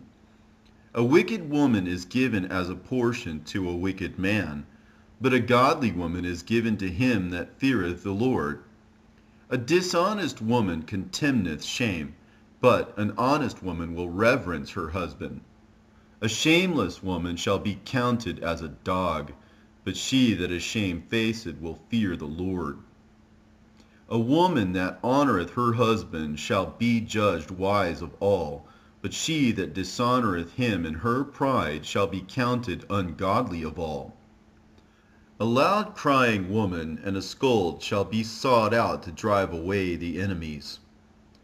There be 2 things that grieve my heart, and the third maketh me angry. A man of war that suffereth poverty, and men of understanding that are not set by, and one that returneth from righteousness to sin. The Lord prepareth such an one for the sword. A merchant shall hardly keep himself from doing wrong, and an huckster shall not be freed from sin. Many have sinned for a small matter, and he that seeketh for abundance will turn his eyes away. As a nail sticketh fast between the joinings of the stones, so doth sin stick close between buying and selling. Unless a man hold himself diligently in the fear of the Lord, his house shall soon be overthrown. As when one sifteth with a sieve, the refuse remaineth, so the filth of man in his talk. The furnace proveth the potter's vessels, so the trial of man is in his reasoning. The fruit declareth if the tree hath been dressed, so is the utterance of a conceit in the heart of man. Praise no man before thou hearest him speak, for this is the trial of men. If thou followest righteousness, thou shalt obtain her, and put her on, as a glorious long robe. The birds will resort unto their like, so will truth return unto them that practice in her. As the lion lieth in wait for the prey, so sin for them that work iniquity. The discourse of a godly man is always with wisdom, but a fool changeth as the moon. If thou be among the indiscreet, observe the time, but be continually among men of understanding. The discourse of fools is irksome, and their sport is the wantonness of sin.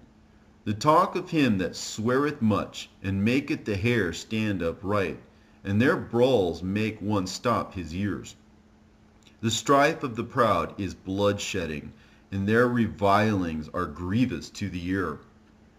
Whoso discovereth secrets loseth his credit, and shall never find friend to his mind.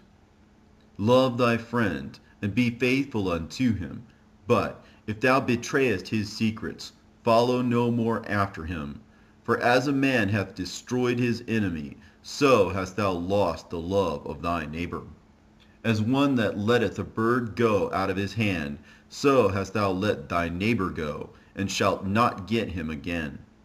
Follow after him no more, for he is too far off. He is as a roe escaped out of the snare. As for a wound, it may be bound up, and after reviling there may be reconcilement, but he that betrayeth secrets is without hope. He that winketh with the eyes worketh evil, and he that knoweth him will depart from him. When thou art present, he will speak sweetly, and will admire thy words, but at the last he will writhe his mouth, and slander thy sayings. I have hated many things, but nothing like him, for the Lord will hate him. Whoso casteth a stone on high, casteth it on his own head, and a deceitful stroke shall make wounds. Whoso diggeth a pit shall fall therein, and he that setteth a trap shall be taken therein. He that worketh mischief, it shall fall upon him, and he shall not know whence it cometh. Mockery and reproach are from the proud, but vengeance, as a lion, shall lie in wait for them. They that rejoice at the fall of the righteous shall be taken in the snare, and anguish shall consume them before they die. Malice and wrath, even these are abominations, and the sinful man shall have them both. He that revengeth shall find vengeance from the Lord, and he will surely keep his sins in remembrance. Forgive thy neighbor the hurt that he hath done unto thee, so shall thy sins also be forgiven when thou prayest. One man beareth hatred against another, and doth he seek pardon from the Lord? He showeth no mercy to a man which is like himself, and doth he ask forgiveness of his own sins? If he that is but flesh nourish hatred, who will entreat for pardon of his sins? Remember thy end, and let enmity cease. Remember corruption and death, and abide in the commandments. Remember the commandments, and bear no malice to thy neighbor. Remember the covenant of the highest, and wink at ignorance. Abstain from strife, and thou shalt diminish thy sins, for a furious man will kindle strife. A sinful man disquieteth friends, and maketh debate among them that be at peace. As the matter of the fire is, so it burneth, and as a man's strength is, so is his wrath. And according to his riches his anger riseth, and the stronger they are which contend, the more they will be inflamed. And hasty contention kindleth a fire, and in hasty fighting sheddeth blood. If thou blow the spark, it shall burn. If thou spit upon it, it shall be quenched. And both of these come out of thy mouth. Curse the whisperer and the double-tongued, for such have destroyed many that were at peace. A backbiting tongue hath disquieted many, and driven them from nation to nation. Strong cities hath it pulled down, and overthrown the houses of great men. A backbiting tongue hath cast out virtuous women, and deprived them of their labors. Whoso hearkeneth unto it shall never find rest, and never dwell quietly. The stroke of the whip maketh marks in the flesh, but the stroke of the tongue breaketh the bones. Many have fallen by the edge of the sword, but not so many as have fallen by the tongue. Well is he that is defended through the venom thereof, who hath not drawn the yoke thereof, nor hath been bound in her bands. For the yoke thereof is a yoke of iron, and the bands thereof are bands of brass. The death thereof is an evil death. The grave were better than it. It shall not have rule over them that fear God, neither shall they be burned with the flame thereof. Such as forsake the Lord shall fall into it, and it shall burn in them, and not be quenched. It shall be sent upon them as a lion, and devour them as a leopard. Look that thou hedge thy possession about with thorns, and bind up thy silver and gold, and weigh thy words in a balance, and make a door and a bar for thy mouth. Beware thou slide not by it, lest thou fall before him that lieth in wait. He that is merciful will lend unto his neighbor, and he that strengtheneth his hand keepeth the commandments. Lend to thy neighbor in time of his need, and pay thou thy neighbor again in due season. Keep thy word, and deal faithfully with him, and thou shalt always find the thing that is necessary for thee. Many, when a thing was lent them, reckoned it to be found, and put them to trouble that helped them. Till he hath received, he will kiss a man's hand, and for his neighbor's money he will speak submissively.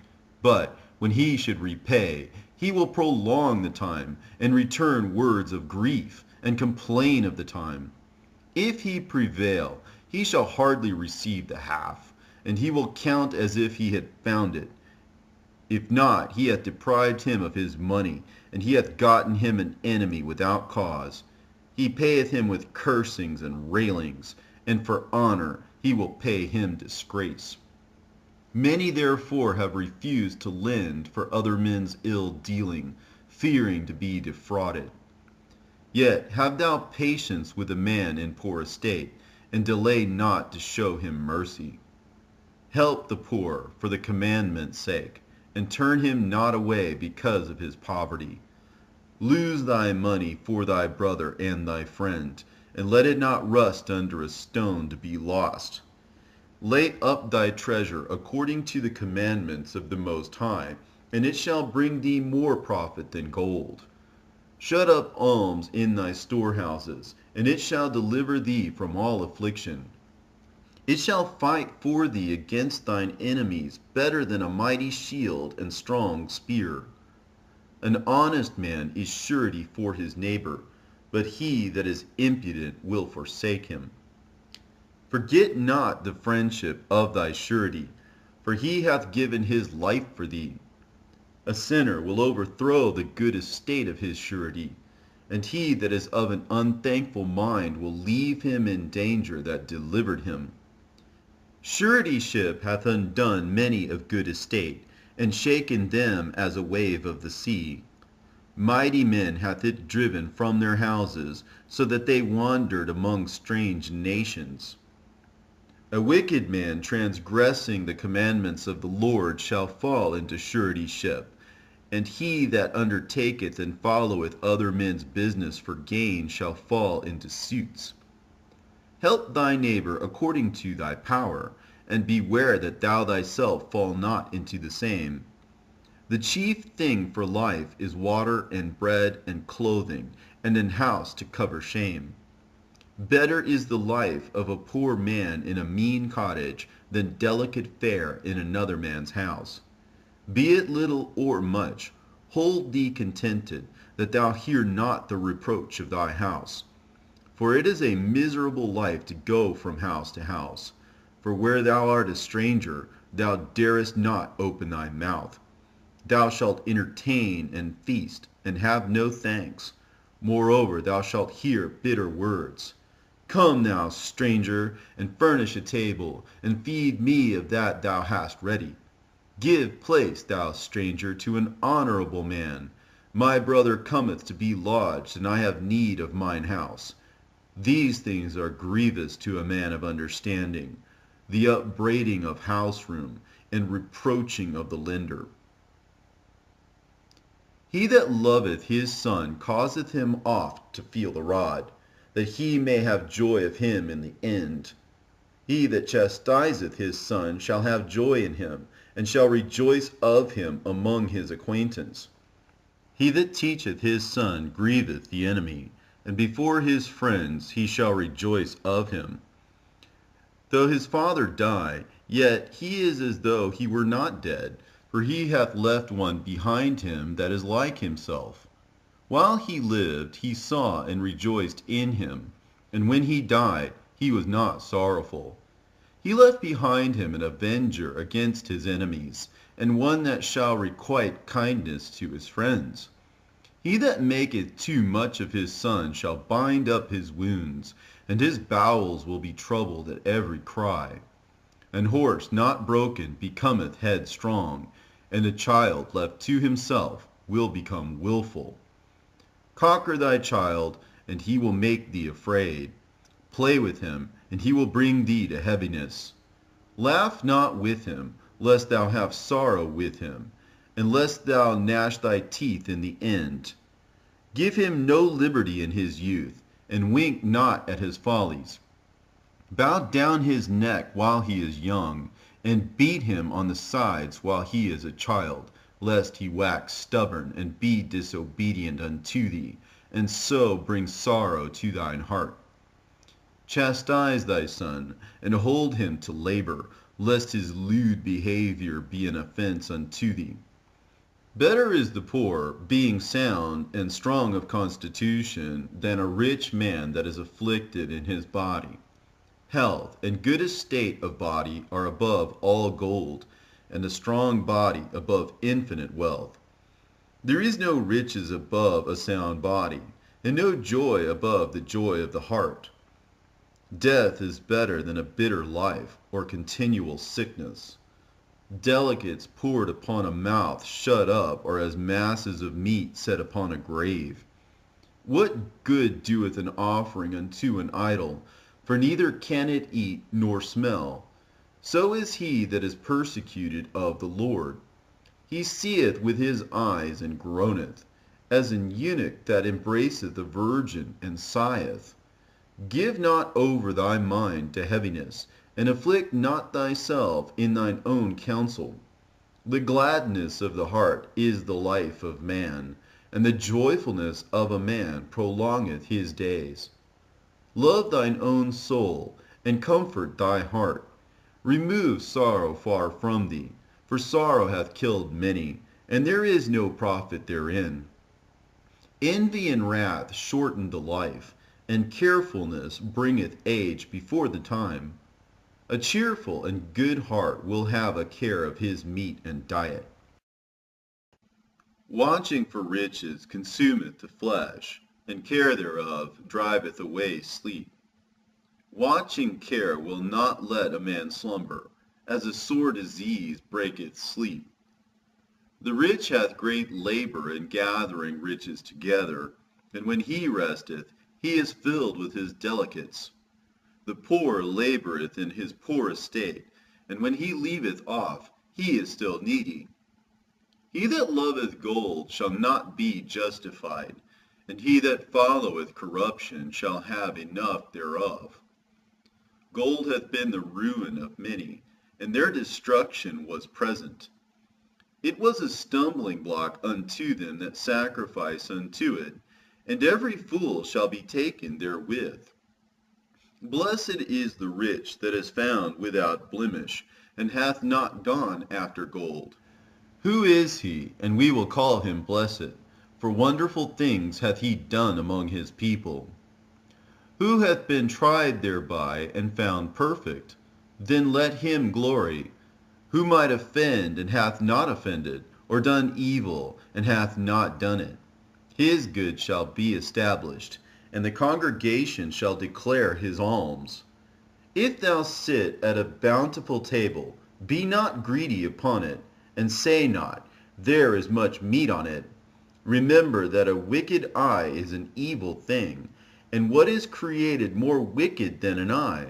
Therefore it weepeth upon every occasion. Stretch not thine hand whithersoever it looketh, and thrust it not with him into the dish. Judge not thy neighbor by thyself, and be discreet in every point. Eat as it becometh a man those things which are set before thee, and devour not, lest thou be hated. Leave off first for manners' sake, and be not unsatiable, lest thou offend. When thou sittest among many, reach not thine hand out first of all. A very little is sufficient for a man well nurtured, and he fetched not his wind short upon his bed. Sound sleep cometh of moderate eating. He riseth early, and his wits are with him. But the pain of watching, and choler, and pangs of the belly, are with an unsatiable man. And if thou hast been forced to eat, arise, go forth, vomit, and thou shalt have rest. My son, hear me, and despise me not, and at the last thou shalt find as I told thee. In all thy works be quick, so shall there no sickness come unto thee. Whoso is liberal of his meat, men shall speak well of him, and the report of his good housekeeping will be believed. But against him that is stingy with his meat, the whole city shall murmur, and the testimonies of his stinginess shall not be doubted of. Show not thy valiantness in wine, for wine hath destroyed many. The furnace proveth the edge by dipping, so doth wine the hearts of the proud by drunkenness. Wine is as good as life to a man, if it be drunk moderately. What life is then to a man that is without wine? For it was made to make men glad. Wine measurably drunk and in season bringeth gladness of the heart, and cheerfulness of the mind. But wine drunken with excess maketh bitterness of the mind, with brawling and quarrelling. Drunkenness increaseth the rage of a fool till he offend. It diminisheth strength, and maketh wounds. Rebuke not thy neighbor at the wine, and despise him not in his mirth. Give him no despiteful words, and press not upon him with urging to drink. If thou be made the master of a feast, lift not thyself up, but be among them as one of the rest. Take diligent care for them, and so sit down. And when thou hast done all thy office, take thy place, that thou mayest be merry with them, and receive a crown for thy well-ordering of the feast. Speak thou that art the elder, for it becometh thee, but with sound judgment, and hinder not music. Pour not out words where there is a musician, and show not forth wisdom out of time. A concert of music in a banquet of wine is as a signet of carbuncle set in gold. As a signet of an emerald set in a work of gold, so is the melody of music with pleasant wine. Speak, young man, if there be need of thee, and yet scarcely when thou art twice asked. Let thy speech be short, comprehending much in few words. Be as one that knoweth, and yet holdeth his tongue. If thou be among great men, make not thyself equal with them, and when ancient men are in place, use not many words. Before the thunder goeth lightning, and before a shamefaced man shall go favor. Rise up betimes, and be not the last, but get thee home without delay. There take thy pastime, and do what thou wilt, but sin not by proud speech. And for these things bless him that made thee, and hath replenished thee with his good things. Whoso feareth the Lord will receive his discipline, and they that seek him early shall find favor. He that seeketh the law shall be filled therewith, but the hypocrite will be offended thereat. They that fear the Lord shall find judgment, and shall kindle justice as a light. A sinful man will not be reproved, but findeth an excuse according to his will. A man of counsel will be considerate, but a strange and proud man is not daunted with fear, even when of himself he hath done without counsel. Do nothing without advice, and when thou hast once done, repent not. Go not in a way wherein thou mayest fall, and stumble not among the stones. Be not confident in a plain way. And beware of thine own children. In every good work trust thine own soul, for this is the keeping of the commandments. He that believeth in the Lord taketh heed to the commandment, and he that trusteth in him shall fare never the worse. There shall no evil happen unto him that feareth the Lord, but in temptation even again he will deliver him. A wise man hateth not the law, but he that is an hypocrite therein is as a ship in a storm. A man of understanding trusteth in the law, and the law is faithful unto him, as an oracle. Prepare what to say, and so thou shalt be heard, and bind up instruction, and then make answer. The heart of the foolish is like a cartwheel, and his thoughts are like a rolling axle-tree. A stallion horse is as a mocking friend. He neigheth under every one that sitteth upon him. Why doth one day excel another, when as all the light of every day in the year is of the sun? By the knowledge of the Lord they were distinguished, and he altered seasons and feasts. Some of them hath he made high days, and hallowed them, and some of them he hath made ordinary days. And all men are from the ground, and Adam was created of earth. In much knowledge the Lord hath divided them, and made their ways diverse.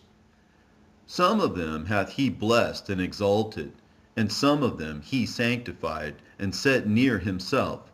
But some of them hath he cursed, and brought low, and turned out of their places.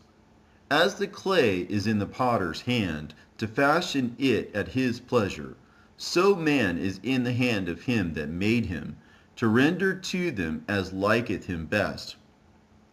Good is set against evil, and life against death. So is the godly against the sinner, and the sinner against the godly. So look upon all the works of the Most High, and there are two and two, one against another. I awaked up last of all, as one that gathereth after the grape-gatherers.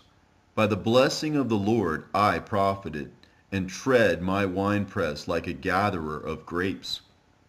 Consider that I labored not for myself only, but for all them that seek learning. Hear me, O ye great men of the people, and hearken with your ears, ye rulers of the congregation.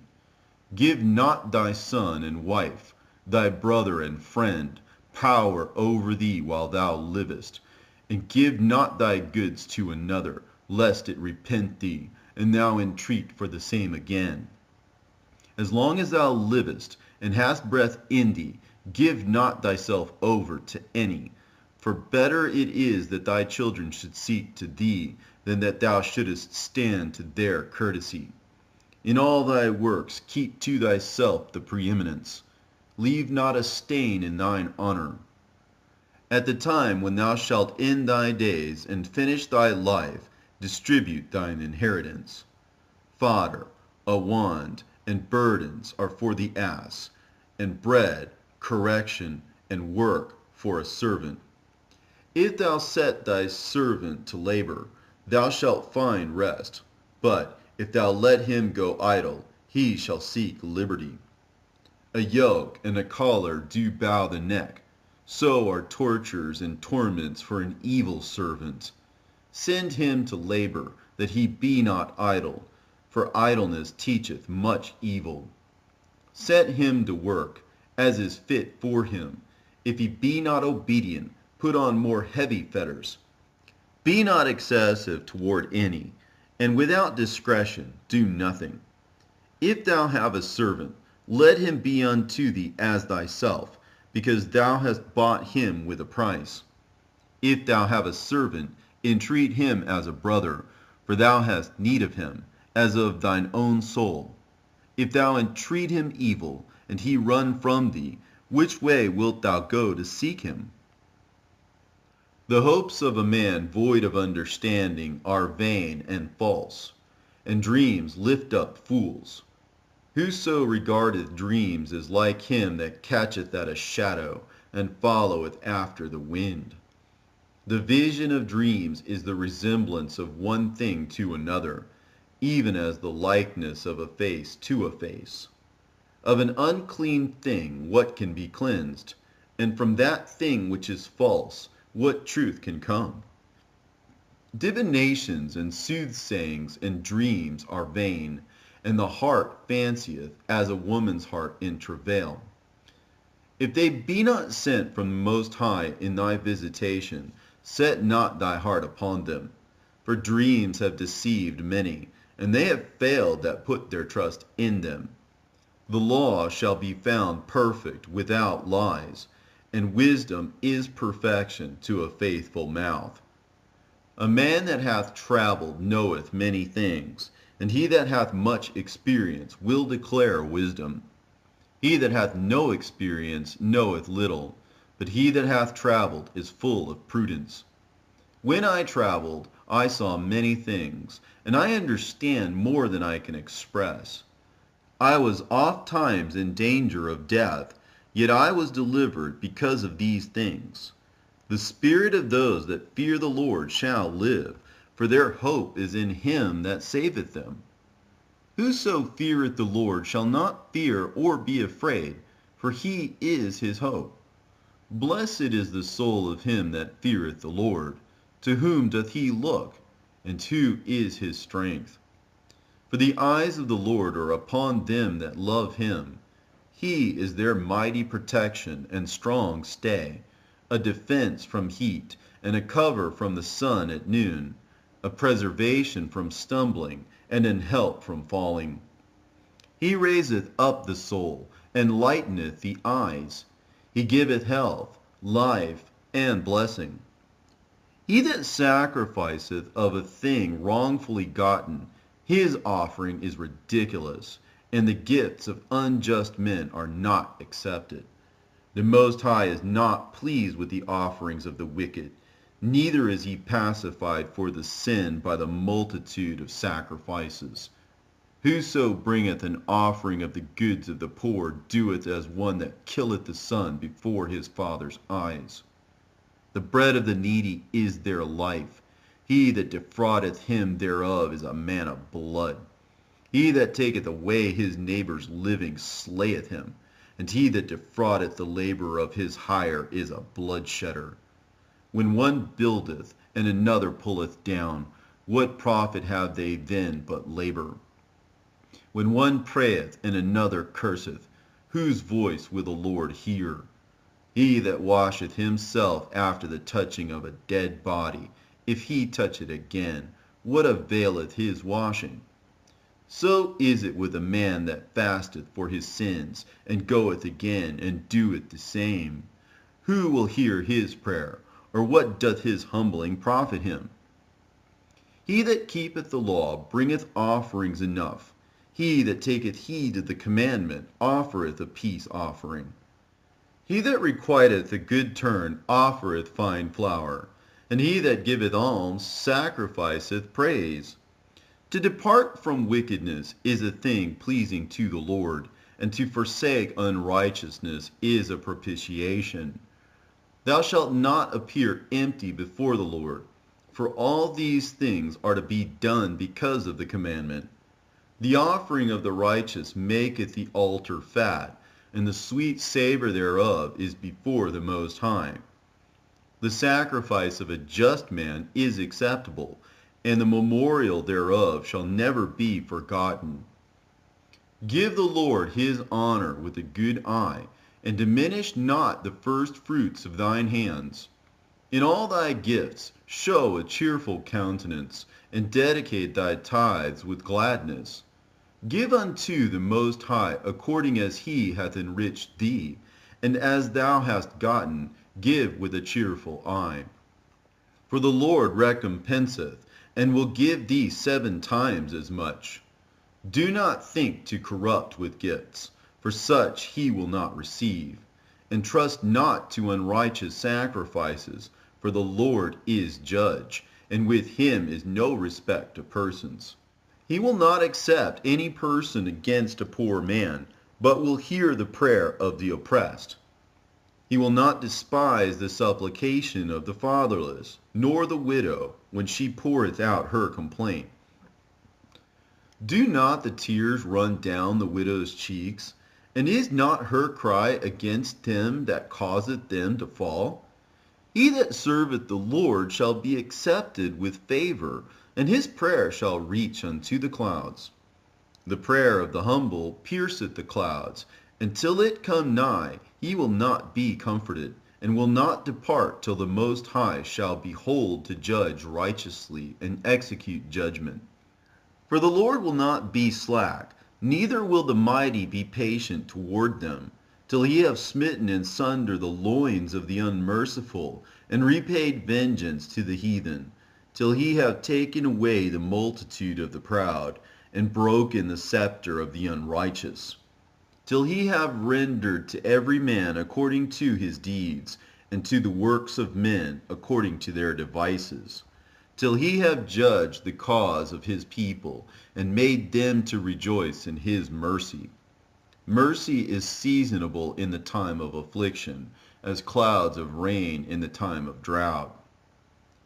Have mercy upon us, O Lord, God of all, and behold us, and send thy fear upon all the nations that seek not after thee. Lift up thy hand against the strange nations, and let them see thy power. As thou wast sanctified in us before them, so be thou magnified among them before us. And let them know thee, as we have known thee, that there is no God but only thou, O God. Show new signs, and make other strange wonders. Glorify thy hand and thy right arm, that they may set forth thy wondrous works. Raise up indignation, and pour out wrath. Take away the adversary, and destroy the enemy. Make the time short. Remember the covenant, and let them declare thy wonderful works. Let him that escapeth be consumed by the rage of the fire, and let them perish that oppress the people. Smite in sunder the heads of the rulers of the heathen, that say there is none other but we.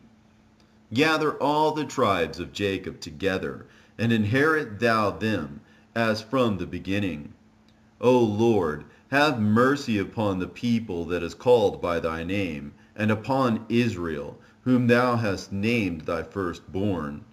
O be merciful unto Jerusalem, thy holy city. the place of thy rest. Fill Sion with thine unspeakable oracles, and thy people with thy glory. Give testimony unto those that thou hast possessed from the beginning, and raise up prophets that have been in thy name. Reward them that wait for thee, and let thy prophets be found faithful. O Lord, hear the prayer of thy servants, according to the blessing of Aaron over thy people, that all they which dwell upon the earth may know that thou art the Lord, the eternal God. The belly devoureth all meats, yet is one meat better than another. As the palate tasteth divers kinds of venison, so doth an heart of understanding false speeches. A froward heart causeth heaviness, but a man of experience will recompense him. A woman will receive every man, yet is one daughter better than another. The beauty of a woman cheereth the countenance, and a man loveth nothing better.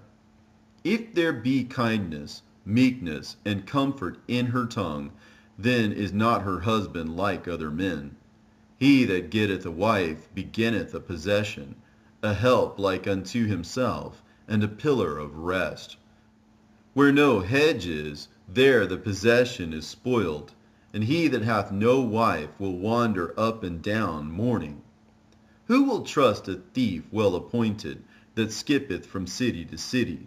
So who will believe a man that hath no house, and lodgeth wheresoever the night taketh him?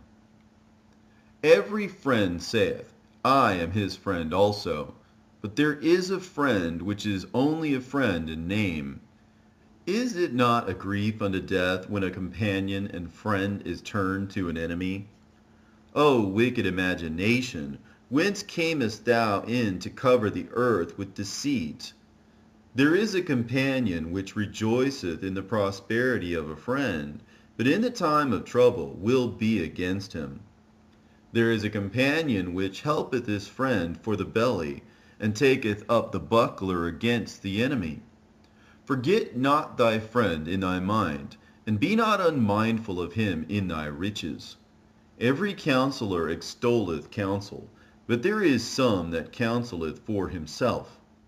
Beware of a counselor, and know before what need he hath, for he will counsel for himself, lest he cast the lot upon thee, and say unto thee, Thy way is good, and afterward he stand on the other side to see what shall befall thee. Consult not with one that suspecteth thee, and hide thy counsel from such as envy thee.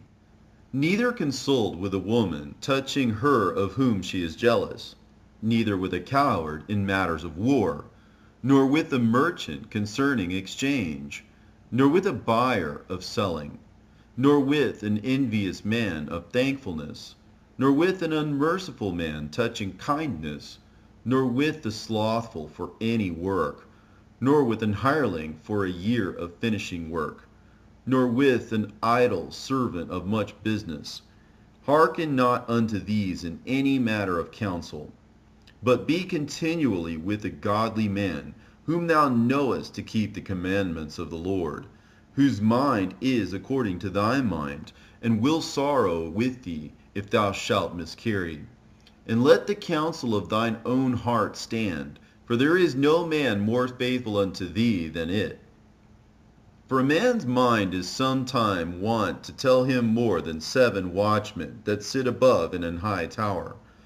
And above all this, pray to the Most High, that he will direct thy way in truth. Let reason go before every enterprise, and counsel before every action. The countenance is a sign of changing of the heart.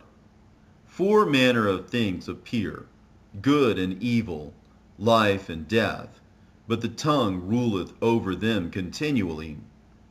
There is one that is wise and teacheth many, and yet is unprofitable to himself. There is one that showeth wisdom in words, and is hated. He shall be destitute of all food. For grace is not given him from the Lord, because he is deprived of all wisdom. Another is wise to himself, and the fruits of understanding are commendable in his mouth. A wise man instructeth his people, and the fruits of his understanding fail not. A wise man shall be filled with blessing, and all they that see him shall count him happy. The days of the life of man may be numbered, but the days of Israel are innumerable.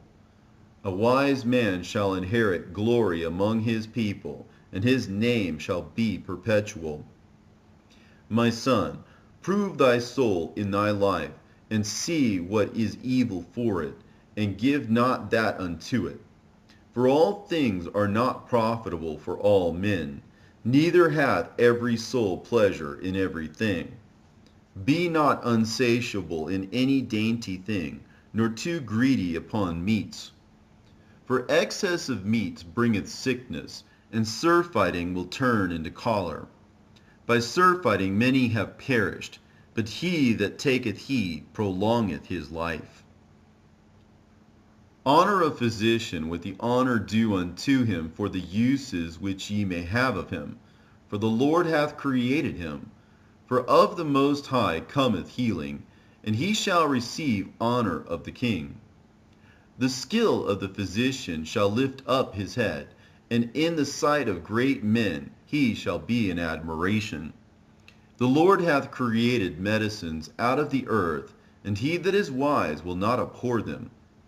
Was not the water made sweet with wood, that the virtue thereof might be known? And he hath given men great skill, that he might be honored in his marvelous works. With such doth he heal men, and taketh away their pains. Of such doth the apothecary make confection, and of his works there is no end, and from him is peace over all the earth. My son, in thy sickness be not negligent, but pray unto the Lord, and he will make thee whole.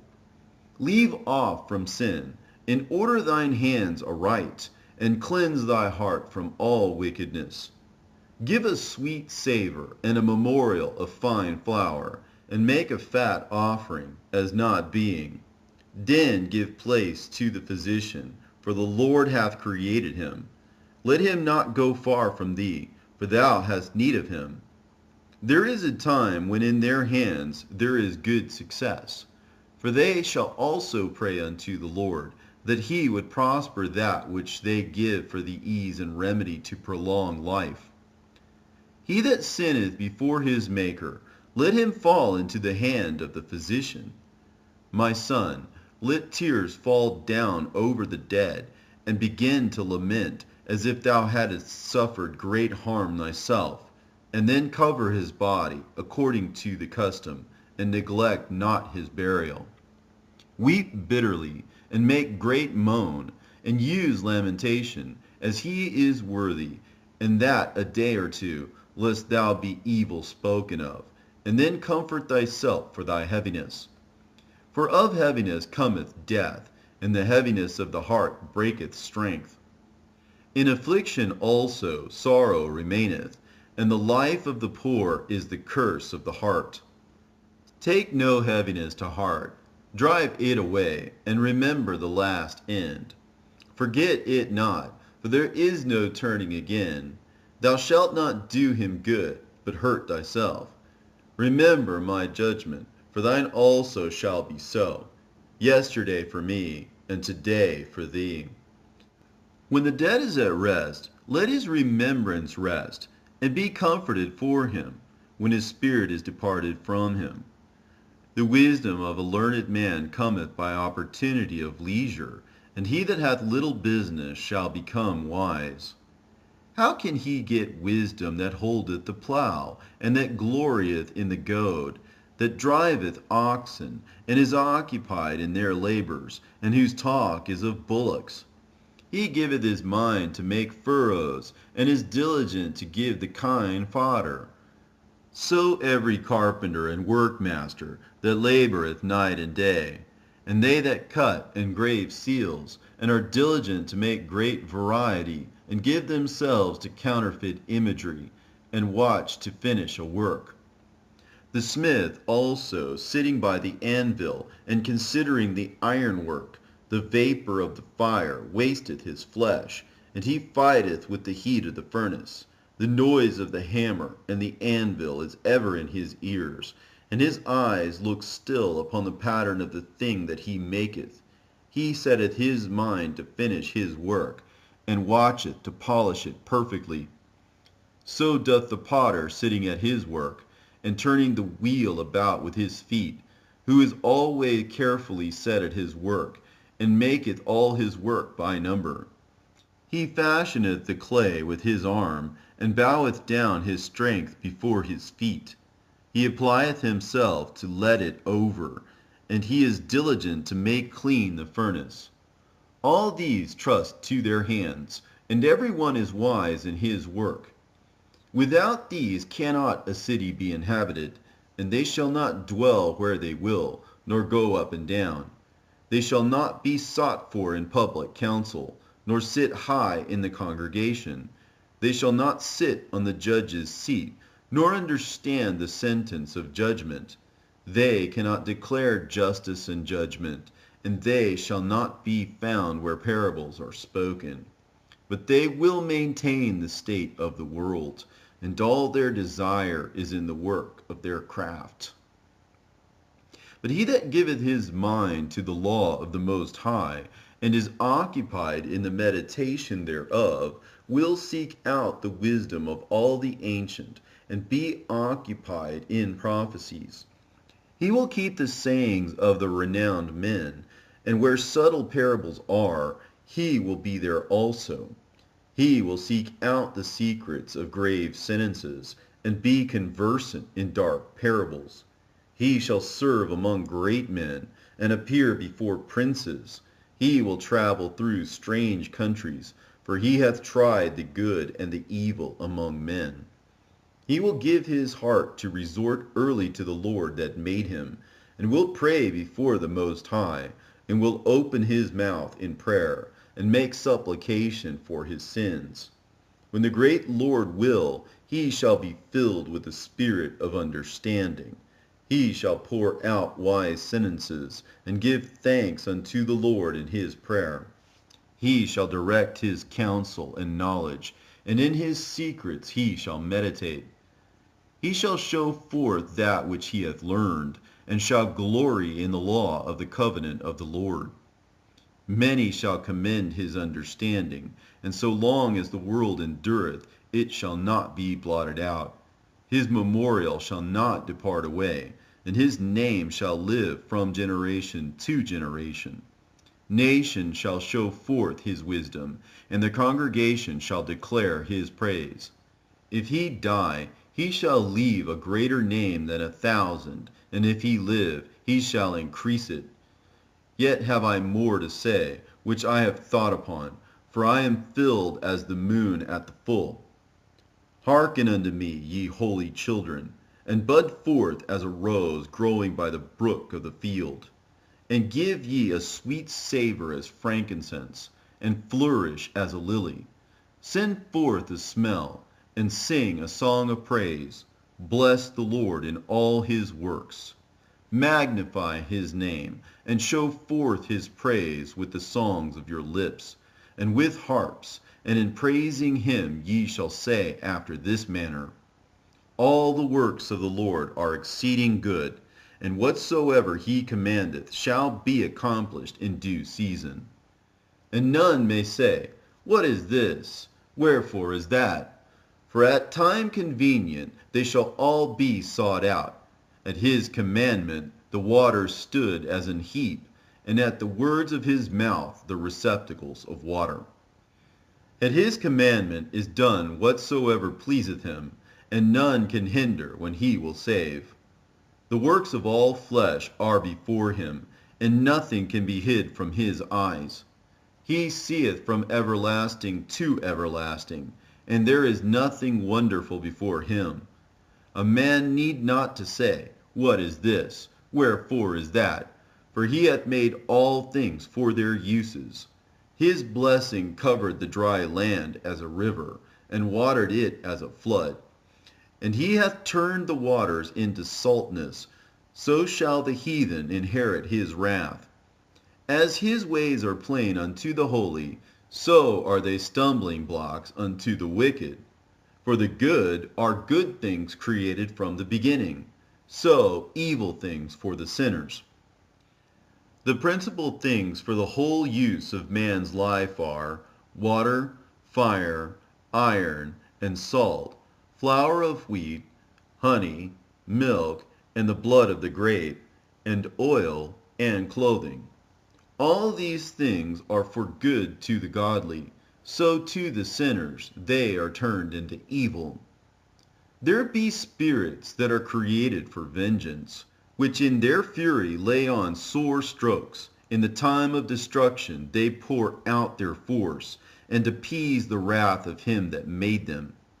Fire and hail and famine and death, all these were created for vengeance. Teeth of wild beasts and scorpions, serpents, and the sword punishing the wicked to destruction. They shall rejoice in his commandment, and they shall be ready upon the earth when need is. And when their time is come, they shall not transgress his word. Therefore from the beginning I was resolved, and thought upon these things, and have left them in writing. All the works of the Lord are good, and he will give every needful thing in due season, so that a man cannot say, this is worse than that, for in time they shall all be well approved. And therefore praise ye the Lord with the whole heart and mouth, and bless the name of the Lord. Great travail is created for every man, and an heavy yoke is upon the sons of Adam, from the day that they go out of their mother's womb till the day that they return to the mother of all things. Their imagination of things to come and the day of death trouble their thoughts, and cause fear of heart. From him that sitteth on a throne of glory unto him that is humbled in earth and ashes, from him that weareth purple and a crown unto him that is clothed with a linen frock, wrath and envy, trouble and unquietness, fear of death and anger and strife, and in the time of rest upon his bed, his night's sleep, do change his knowledge. A little or nothing is his rest, and afterward he is in his sleep, as in a day of keeping watch, troubled in the vision of his heart, as if he were escaped out of a battle. When all is safe, he awaketh, and marveleth that the fear was nothing. Such things happen unto all flesh, both man and beast, death and bloodshed, strife and sword, calamities, famine, tribulation, and the scourge. These things are created for the wicked, and for their sakes came the flood. All things that are of the earth shall turn to the earth again, and that which is of the waters doth return unto the sea. All bribery and injustice shall be blotted out, but true dealings shall endure forever. The goods of the unjust shall be dried up like a river, and shall vanish with noise, like a great thunder and rain. While he openeth his hand, he shall rejoice. So shall transgressors come to naught. The children of the ungodly shall not bring forth any branches, but are as unclean roots upon a hard rock. The weed growing upon every water and bank of a river shall be pulled up before all grass. Bountifulness is as a most fruitful garden, and mercifulness endureth forever.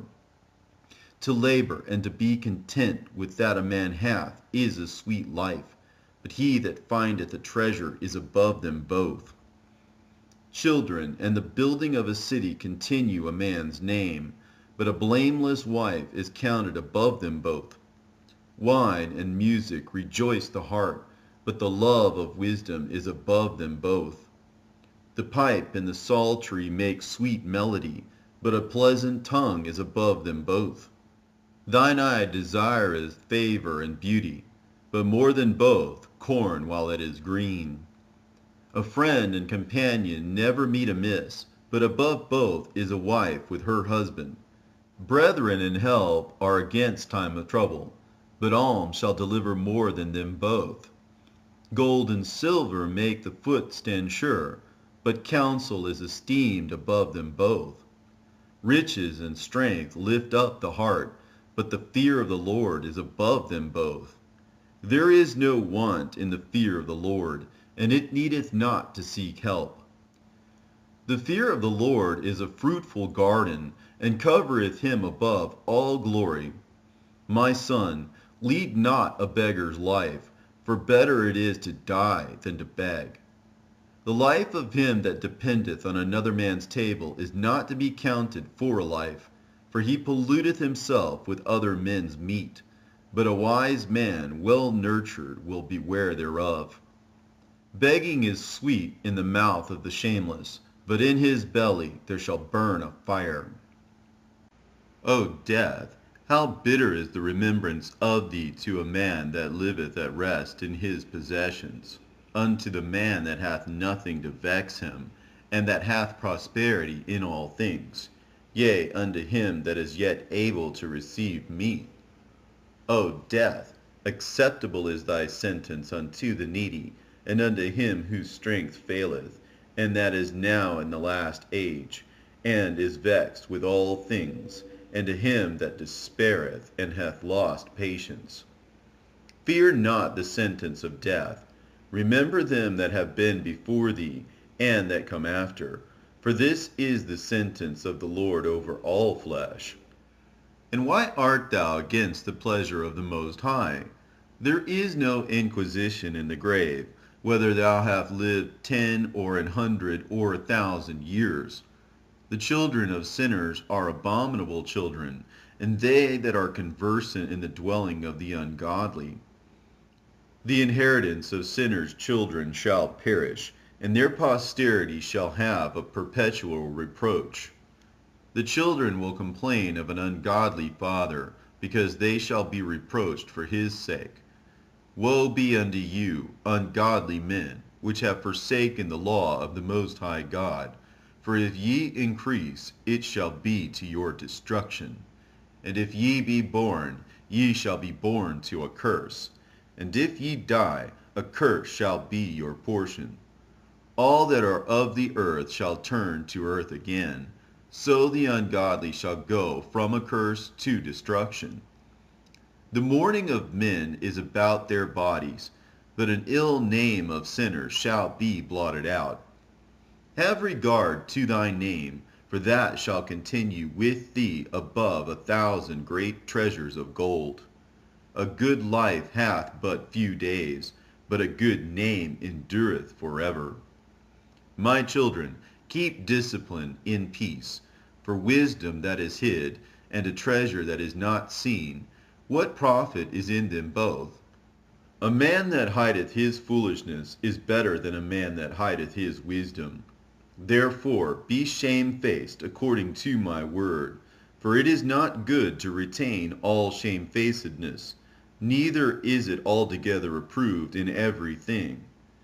Be ashamed of whoredom before father and mother, and of a lie before a prince and a mighty man, of an offense before a judge and ruler, of iniquity before a congregation and people, of unjust dealing before thy partner and friend, and of theft in regard to the place where thou sojournest, and in regard of the truth of God and his covenant, and lean with thine elbow upon the meat, and of scorning to give and take, and of silence before them that salute thee, and to look upon an harlot, and to turn away thy face from thy kinsman, or to take away a portion or a gift, or to gaze upon another man's wife, or to be over busy with his maid, and come not near her bed, and of upbraiding speeches before friends, and after thou hast given, upbraid not, or of iterating and speaking again that which thou hast heard,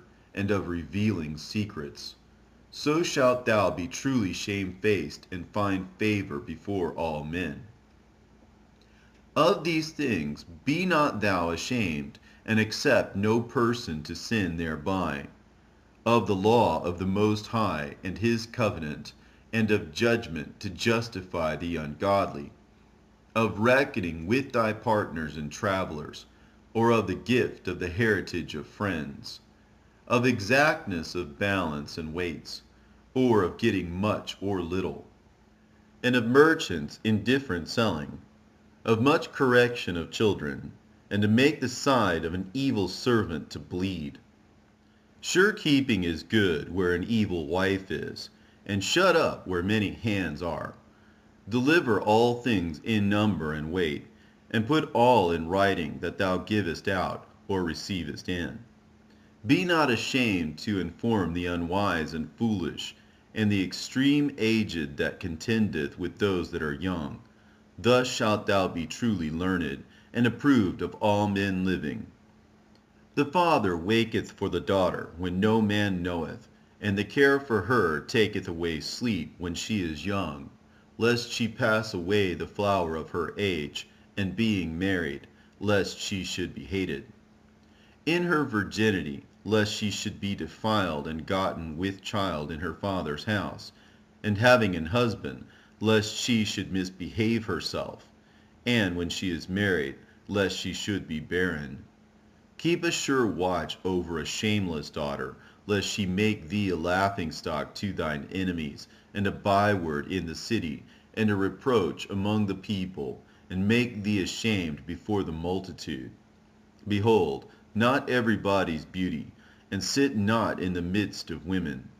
For from garments cometh a moth, and from women wickedness.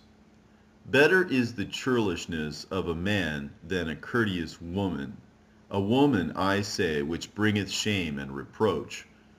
I will now remember the works of the Lord, and declare the things that I have seen. In the words of the Lord are his works. The sun that giveth light looketh upon all things, and the work thereof is full of the glory of the Lord.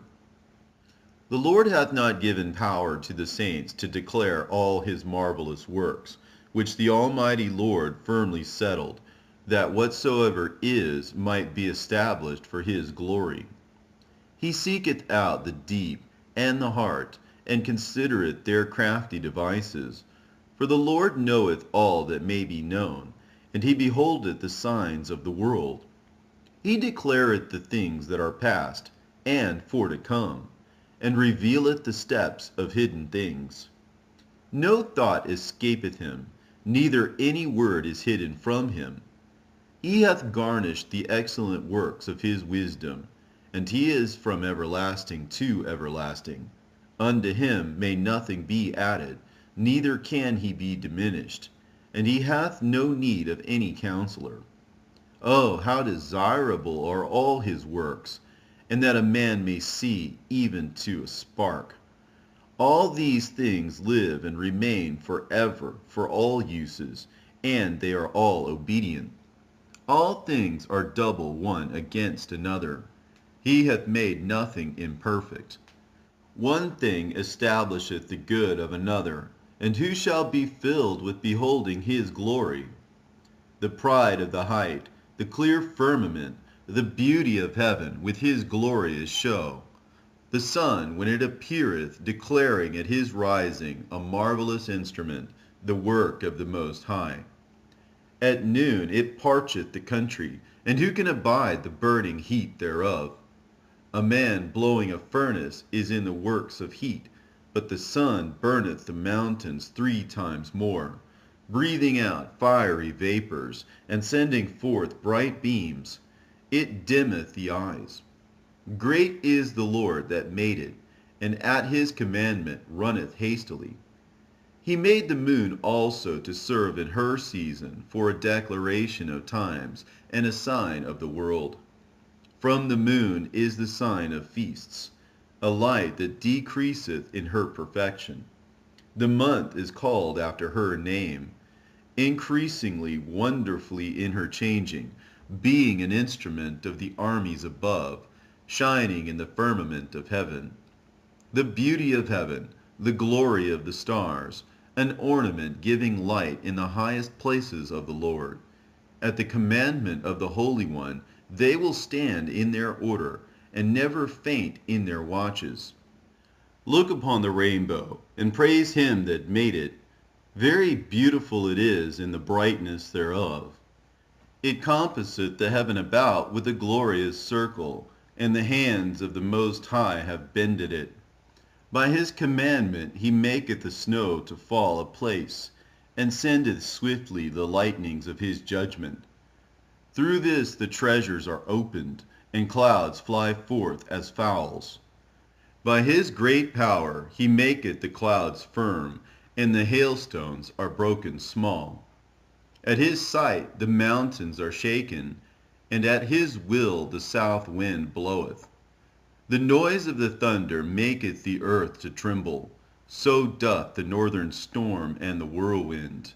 As birds flying he scattereth the snow, and the falling down thereof is as the lightning of grasshoppers. The eye marveleth at the beauty of the whiteness thereof, and the heart is astonished at the raining of it. The hoarfrost also, as salt he poureth on the earth, and being congealed, it lieth on the top of sharp stakes.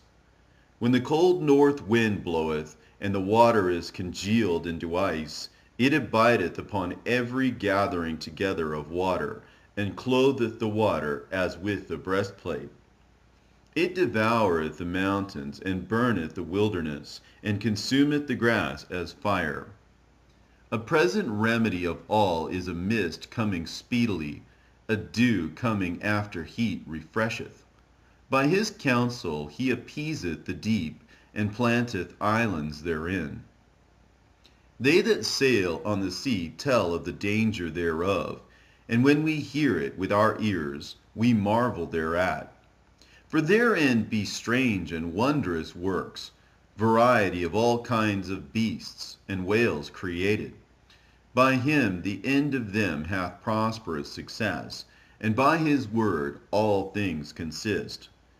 We may speak much, and yet come short, wherefore in sum he is all. How shall we be able to magnify him? For he is great above all his works. The Lord is terrible and very great, and marvelous is his power. When ye glorify the Lord, exalt him as much as ye can, for even yet will he far exceed. And when ye exalt him, put forth all your strength, and be not weary, for ye can never go far enough. Who hath seen him that he might tell us? And who can magnify him as he is? There are hid yet greater things than these be, for we have seen but a few of his works. For the Lord hath made all things, and to the godly hath he given wisdom. Let us now praise famous men, and our fathers that begat us. The Lord hath wrought great glory by them through his great power from the beginning, such as did bear rule in their kingdoms, men renowned for their power, giving counsel by their understanding, and declaring prophecies. Leaders of the people by their counsels and by their knowledge of learning meet for the people. Wise and eloquent are their instructions. Such as found out musical tunes and recited verses in writing. Rich men furnished with ability, living peaceably in their habitations. All these were honored in their generations, and were the glory of their times. There be of them that have left a name behind them, that their praises might be reported. And some there be which have no memorial, who are perished, as though they had never been, and are become as though they had never been born, and their children after them. But these were merciful men, whose righteousness hath not been forgotten. With their seed shall continually remain a good inheritance, and their children are within the covenant. Their seed standeth fast, and their children for their sakes. Their seed shall remain forever, and their glory shall not be blotted out. Their bodies are buried in peace, but their name liveth forevermore. The people will tell of their wisdom, and the congregation will show forth their praise. Enoch pleased the Lord and was translated, being an example of repentance to all generations. Noah was found perfect and righteous. In the time of wrath he was taken in exchange for the world. Therefore was he left as a reminder unto the earth when the flood came. An everlasting covenant was made with him, that all flesh should perish no more by the flood.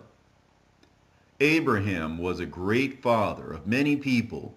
In glory was there none like unto him, who kept the law of the Most High, and was in covenant with him. He established the covenant in his flesh, and when he was proved, he was found faithful. Therefore he assured him by an oath that he would bless the nations in his seed, that he would multiply him as the dust of the earth, and exalt his seed as the stars, and cause them to inherit from sea to sea, and from the river unto the utmost part of the land.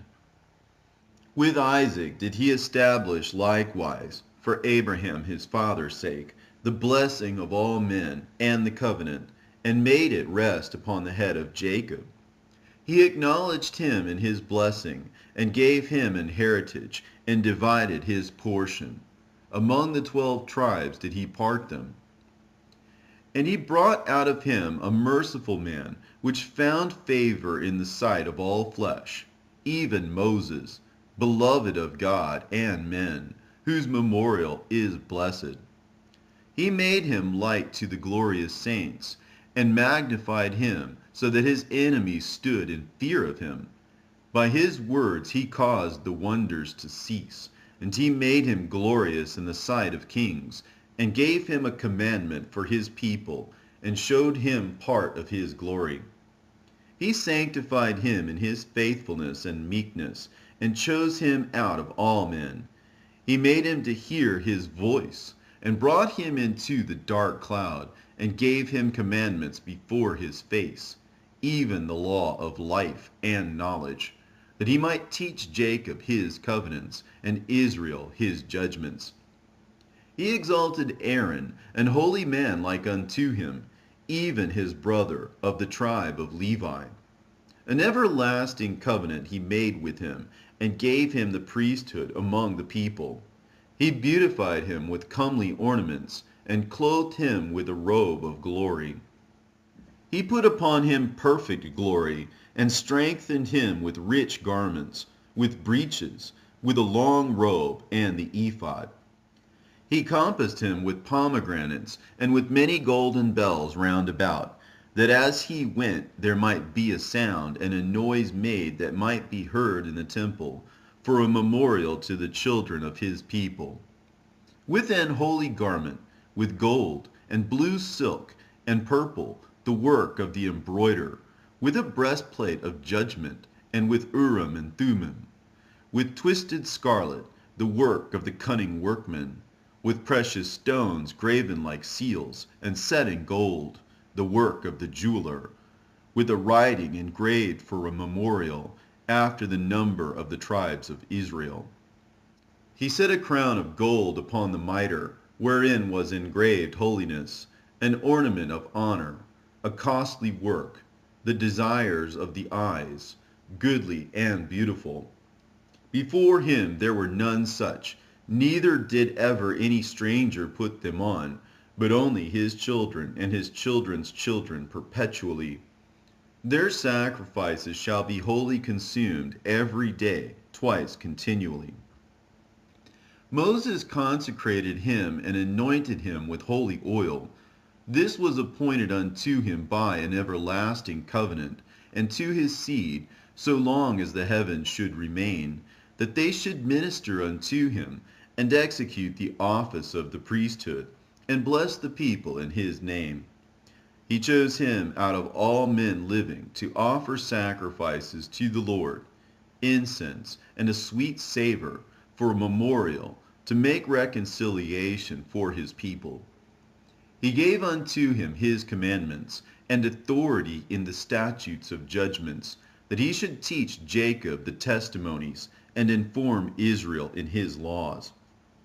Strangers conspired together against him, and maligned him in the wilderness, even the men that were of Dathan's and Abiron's side, with the congregation of Korah, with fury and wrath. This the Lord saw, and it displeased him, and in his wrathful indignation were they consumed. He did wonders upon them, to consume them with the fiery flame. But he made Aaron more honorable, and gave him an heritage, and divided unto him the first fruits of the increase. Especially he prepared bread in abundance. For they eat of the sacrifices of the Lord, which he gave unto him and his seed. Howbeit in the land of the people he had no inheritance, neither had he any portion among the people, for the Lord himself is his portion and inheritance. The third in glory is Phinehas, the son of Eleazar, because he had zeal in the fear of the Lord, and stood up with good courage of heart, when the people were turned back, and made reconciliation for Israel. Therefore was there a covenant of peace made with him, that he should be the chief of the sanctuary and of his people, and that his posterity should have the dignity of the priesthood forever. According to the covenant made with David, son of Jesse, of the tribe of Judah, that the inheritance of the king should be to his posterity alone, so the inheritance of Aaron should also be unto his seed. God give you wisdom in your heart to judge his people in righteousness, that their good things be not abolished, and that their glory may endure forever. Jesus, the son of Nave, was valiant in the wars, and was the successor of Moses in prophecies, who according to his name was made great for the saving of the elect of God, and taking vengeance of the enemies that rose up against them, that he might set Israel in their inheritance. How great glory gat he when he did lift up his hands and stretched out his sword against the cities, who before him so stood to it. For the Lord himself brought his enemies unto him. Did not the sun go back by his means, and was not one day as long as two? He called upon the Most High Lord, when the enemies pressed upon him on every side, and the great Lord heard him. And with hailstones of mighty power he made the battle to fall violently upon the nations. And in the descent of Beth Horon he destroyed them that resisted, that the nations might know all their strength, because he fought in the sight of the Lord, and he followed the mighty one. In the time of Moses also he did a work of mercy, he and Caleb the son of Jephunneh, in that they withstood the congregation, and withheld the people from sin, and appeased the wicked murmuring. And of 600,000 people on foot, they too were preserved to bring them in to that heritage, even unto the land that floweth with milk and honey. The Lord gave strength also unto Caleb, which remained with him unto his old age, so that he entered upon the high places of the land, and his seed obtained it for an heritage, that all the children of Israel might see that it is good to follow the Lord. And concerning the judges, every one by name, whose heart went not a-whoring, nor departed from the Lord, let their memory be blessed. Let their bones flourish out of their place, and let the name of them that were honored be continued upon their children. Samuel, the prophet of the Lord, beloved of his Lord, established a kingdom, and anointed princes over his people. By the law of the Lord he judged the congregation, and the Lord had respect unto Jacob. By his faithfulness he was found a true prophet, and by his word he was known to be faithful in vision. He called upon the mighty Lord when his enemies pressed upon him from every side, when he offered the sucking lamb. And the Lord thundered from heaven, and with a great noise made his voice to be heard. And he destroyed the rulers of the Tyrians, and all the princes of the Philistines. And before his long sleep He made protestations in the sight of the Lord and his anointed. I have not taken any man's goods, so much as a shoe, and no man did accuse him.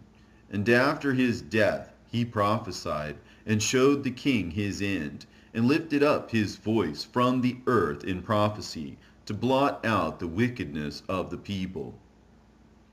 And after him rose up Nathan to prophesy in the time of David. As is the fat taken away from the peace offering, so was David chosen out of the children of Israel. He played with lions as with kids, and with bears as with lambs. Slew he not a giant when he was yet but young? And did he not take away the reproach from the people, when he lifted up his hand with the stone and the sling, and beat down the boasting of Goliath? For he called upon the Most High Lord, and he gave him strength in his right hand to slay that mighty warrior, and set up the horn of his people.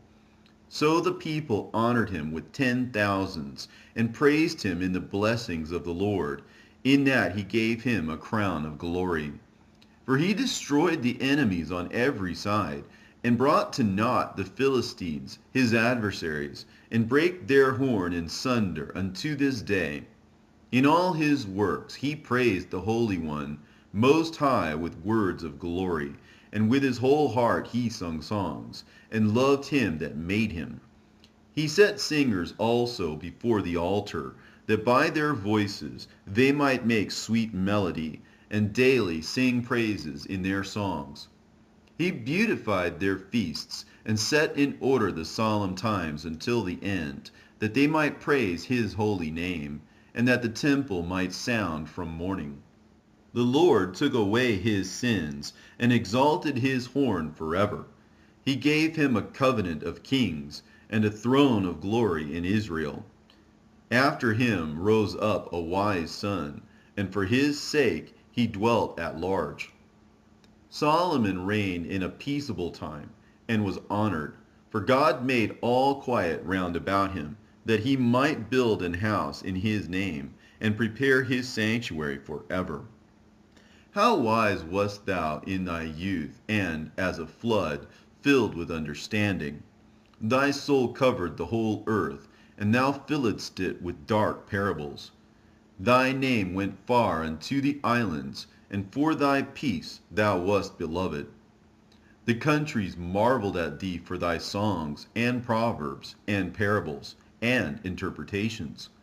By the name of the Lord God, which is called the Lord God of Israel, thou didst gather gold as tin, and didst multiply silver as lead. Thou didst bow thy loins unto women, and by thy body thou wast brought into subjection. Thou didst stain thine honor, and pollute thy seed, so that thou broughtest wrath upon thy children, and wast grieved for thy folly. So the kingdom was divided, and out of Ephraim ruled a rebellious kingdom. But the Lord will never leave off his mercy, neither shall any of his works perish, neither will he abolish the posterity of his elect, and the seed of him that loveth him he will not take away. Wherefore he gave a remnant unto Jacob, and out of him a root unto David. Thus rested Solomon with his fathers, and of his seed he left behind him Rehoboam, even the foolishness of the people, and one that had no understanding, who turned away the people through his counsel. There was also Jeroboam, the son of Nebat, who caused Israel to sin, and showed Ephraim the way of sin. And their sins were multiplied exceedingly, that they were driven out of the land, for they sought out all wickedness, till the vengeance came upon them. Then stood up Elias the prophet as fire, and his word burned like a lamp. He brought a sore famine upon them, and by his zeal he diminished their number. By the word of the Lord he shut up the heaven, and also 3 times brought down fire. O Elias, how wast thou honored in thy wondrous deeds? And who made glory like unto thee? Who didst raise up a dead man from death, and his soul from the place of the dead, by the word of the Most High? who broughtest kings to destruction, and honorable men from their bed, who heardest the rebuke of the Lord in Sinai, and in Horeb the judgment of vengeance, who anointedst kings to take revenge, and prophets to succeed after him, who was taken up in a whirlwind of fire, and in a chariot of fiery horses, who wast ordained for reproofs in their times, to pacify the wrath of the Lord's judgment before it break forth into fury, and to turn the heat of the Father unto the Son, and to restore the tribes of Jacob. Blessed are they that saw thee, and slept in love, for we shall surely live. Elias it was who was covered with a whirlwind, and Eliseus was filled with his spirit whilst he lived. He was not moved with the presence of any prince, neither could any bring him into subjection.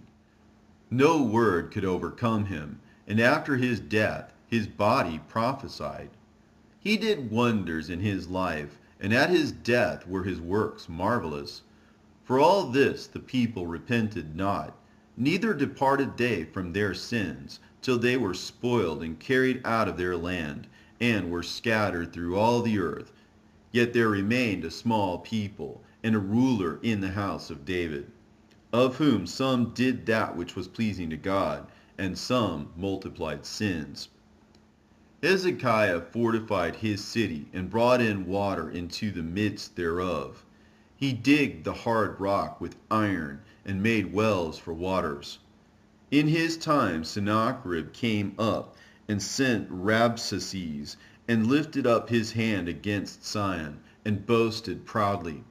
Then trembled their hearts and hands, and they were in pain as women in travail. But they called upon the Lord, which is merciful, and stretched out their hands toward him. And immediately the Holy One heard them out of heaven, and delivered them by the ministry of Isaiah. He smote the host of the Assyrians, and his angel destroyed them. For Hezekiah had done the thing that pleased the Lord, and was strong in the ways of David his father, as Isaiah the prophet, who was great and faithful in his vision, had commanded him. In his time the sun went backward, and he lengthened the king's life. He saw by an excellent spirit what should come to pass at the last, and he comforted them that mourned in Sion. He showed what would come to pass forever, and secret things or ever they came. The remembrance of Josias is like the composition of the perfume that is made by the art of the apothecary. It is sweet as honey in all mouths, and as music at a banquet of wine. He behaved himself uprightly in the conversation of the people, and took away the abominations of iniquity. He directed his heart unto the Lord, and in the time of the ungodly he established the worship of God. All, except David and Hezekiah and Josias, were defective, for they forsook the law of the Most High. Even the kings of Judah failed. Therefore he gave their power unto others, and their glory to a strange nation. They burnt the chosen city of the sanctuary, and made the streets desolate, according to the prophecy of Jeremiah. For they entreated him evil, who nonetheless was a prophet, sanctified in his mother's womb, that he might root out and afflict and destroy, and that he might build up also and plant. It was Ezekiel who saw the glorious vision, which showed him upon the chariot of the cherubims. For he made mention of the enemies under the figure of the rain, and directed them that went right. And of the 12 prophets let the memorial be blessed, and let their bones flourish again out of their place. For they comforted Jacob, and delivered them by assured hope. How shall we magnify Zerubbabel? Even he was as a signet on the right hand. So was Jesus the son of Josedech, who in their time builded up the house, and set up an holy temple to the Lord, which was prepared for everlasting glory. And among the elect was Nehemiah, whose renown is great, who raised up for us the walls that were fallen, and set up the gates and the bars, and raised up our ruins again. But upon the earth was no man created like Enoch, for he was taken from the earth. Neither was there a young man born like Joseph, a governor of his brethren, a stay of the people, whose bones were regarded of the Lord. Shem and Seth were in great honor among men, and so was Adam above every living thing in creation. Simon the high priest, the son of Onias, who in his life repaired the house again, and in his days fortified the temple. And by him was built from the foundation the double height, the high fortress of the wall about the temple. In his days the cistern to receive water, being in compass as the sea, was covered with plates of brass. He took care of the temple, that it should not fall, and fortified the city against besieging. How was he honored in the midst of the people in his coming out of the sanctuary! He was as the morning star in the midst of a cloud, and as the moon at the full, as the sun shining upon the temple of the Most High, and as the rainbow giving light in the bright clouds, and as the flower of roses in the spring of the year, as lilies by the rivers of waters, and as the branches of the frankincense tree in the time of summer, as fire and incense in the censer, and as a vessel of beaten gold set with all manner of precious stones, and as a fair olive tree budding forth fruit, and as a cypress tree which groweth up to the clouds. When he put on the robe of honor, and was clothed with the perfection of glory, when he went up to the holy altar, he made the garment of holiness honorable. When he took the portions out of the priest's hands, he himself stood by the hearth of the altar, compassed about as a young cedar and Libanus, and as palm trees compassed they him round about.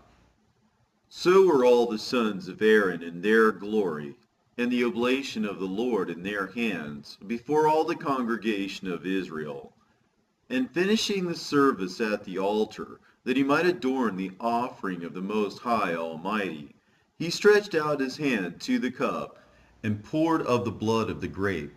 He poured out at the foot of the altar a sweet-smelling savor unto the Most High King of all. Then shouted the sons of Aaron, and sounded the silver trumpets, and made a great noise to be heard for a remembrance before the Most High. Then all the people together hasted, and fell down to the earth upon their faces to worship the Lord God Almighty, the Most High. The singers also sang praises with their voices. With great variety of sounds was there made sweet melody. And the people besought the Lord, the Most High, by prayer before him that is merciful, till the solemnity of the Lord was ended, and they had finished his service. Then he went down and lifted up his hands over the whole congregation of the children of Israel, to give the blessing of the Lord with his lips, and to rejoice in his name. And they bowed themselves down to worship the second time, that they might receive a blessing from the Most High. Now therefore bless ye the God of all, which only doeth wondrous things everywhere, which exalteth our days from the womb, and dealeth with us according to his mercy. He grant us joyfulness of heart, and that peace may be in our days in Israel forever. That he would confirm his mercy with us, and deliver us at his time. There be two manner of nations which my heart abhorreth, and the third is no nation. They that sit upon the mountain of Samaria, and they that dwell among the Philistines, and that foolish people that dwell in Shechem. Jesus, the son of Sirach of Jerusalem, hath written in this book the instruction of understanding and knowledge, who out of his heart poured forth wisdom. Blessed is he that shall be exercised in these things, and he that layeth them up in his heart shall become wise. For if he do them, he shall be strong to all things. For the light of the Lord leadeth him, who giveth wisdom to the godly. Blessed be the name of the Lord forever. Amen. Amen. A prayer of Jesus, the son of Sirach. I will thank thee, O Lord and King, and praise thee, O God, my Savior. I do give praise unto thy name. For thou art my defender and helper, and hast preserved my body from destruction, and from the snare of the slanderous tongue, and from the lips that forge lies, and hast been mine helper against mine adversaries, and hast delivered me according to the multitude of thy mercies, and greatness of thy name, and from the teeth of them that were ready to devour me, and out of the hands of such as sought after my life, and from the manifold afflictions which I had, from the choking of fire on every side, and from the midst of the fire which I kindled not, from the depth of the belly of hell, from an unclean tongue, and from lying words. By an accusation to the king from an unrighteous tongue my soul drew near even unto death. My life was near to the hell beneath. They compassed me on every side, and there was no man to help me. I looked for the succor of men, but there was none. Then thought I upon thy mercy, O Lord, and upon thy acts of old, how thou deliveredst such as wait for thee, and savest them out of the hands of the enemies. Then lifted I up my supplications from the earth, and prayed for deliverance from death. I called upon the Lord, the Father of my Lord, that he would not leave me in the days of my trouble, and in the time of the proud, when there was no help. I will praise thy name continually, and will sing praises with thanksgiving, and so my prayer was heard. For thou savedst me from destruction, and deliveredst me from the evil time. Therefore will I give thanks, and praise thee, and bless thy name, O Lord. When I was yet young, or ever I went abroad, I desired wisdom openly in my prayer. I prayed for her before the temple, and will seek her out even to the end. Even from the flower till the grape was ripe hath my heart delighted in her. My foot went the right way. From my youth up I sought after her. I bowed down mine ear a little, and received her, and gat much learning. I profited therein. Therefore will I ascribe glory unto him that giveth me wisdom. For I purposed to do after her, and earnestly I followed that which is good. So shall I not be confounded. My soul hath wrestled with her, and in my doings I was exact. I stretched forth my hands to the heaven above, and bewailed my ignorances of her. I directed my soul unto her, and I found her in pureness. I have had my heart joined with her from the beginning. Therefore shall I not be forsaken. My heart was troubled in seeking her. Therefore have I gotten a good possession. The Lord hath given me a tongue for my reward, and I will praise him therewith. Draw near unto me, ye unlearned, and dwell in the house of learning. Wherefore are ye slow? And what say ye to these things, seeing your souls are very thirsty? I opened my mouth and said, Buy her for yourselves, without money. Put your neck under the yoke, and let your soul receive instruction. She is hard at hand to find. Behold with your eyes how that I have but little labor, and have gotten unto me much rest. Get learning with a great sum of money, and get much gold by her. Let your soul rejoice in his mercy, and be not ashamed of his praise. Work your work betimes, and in his time he will give you your reward.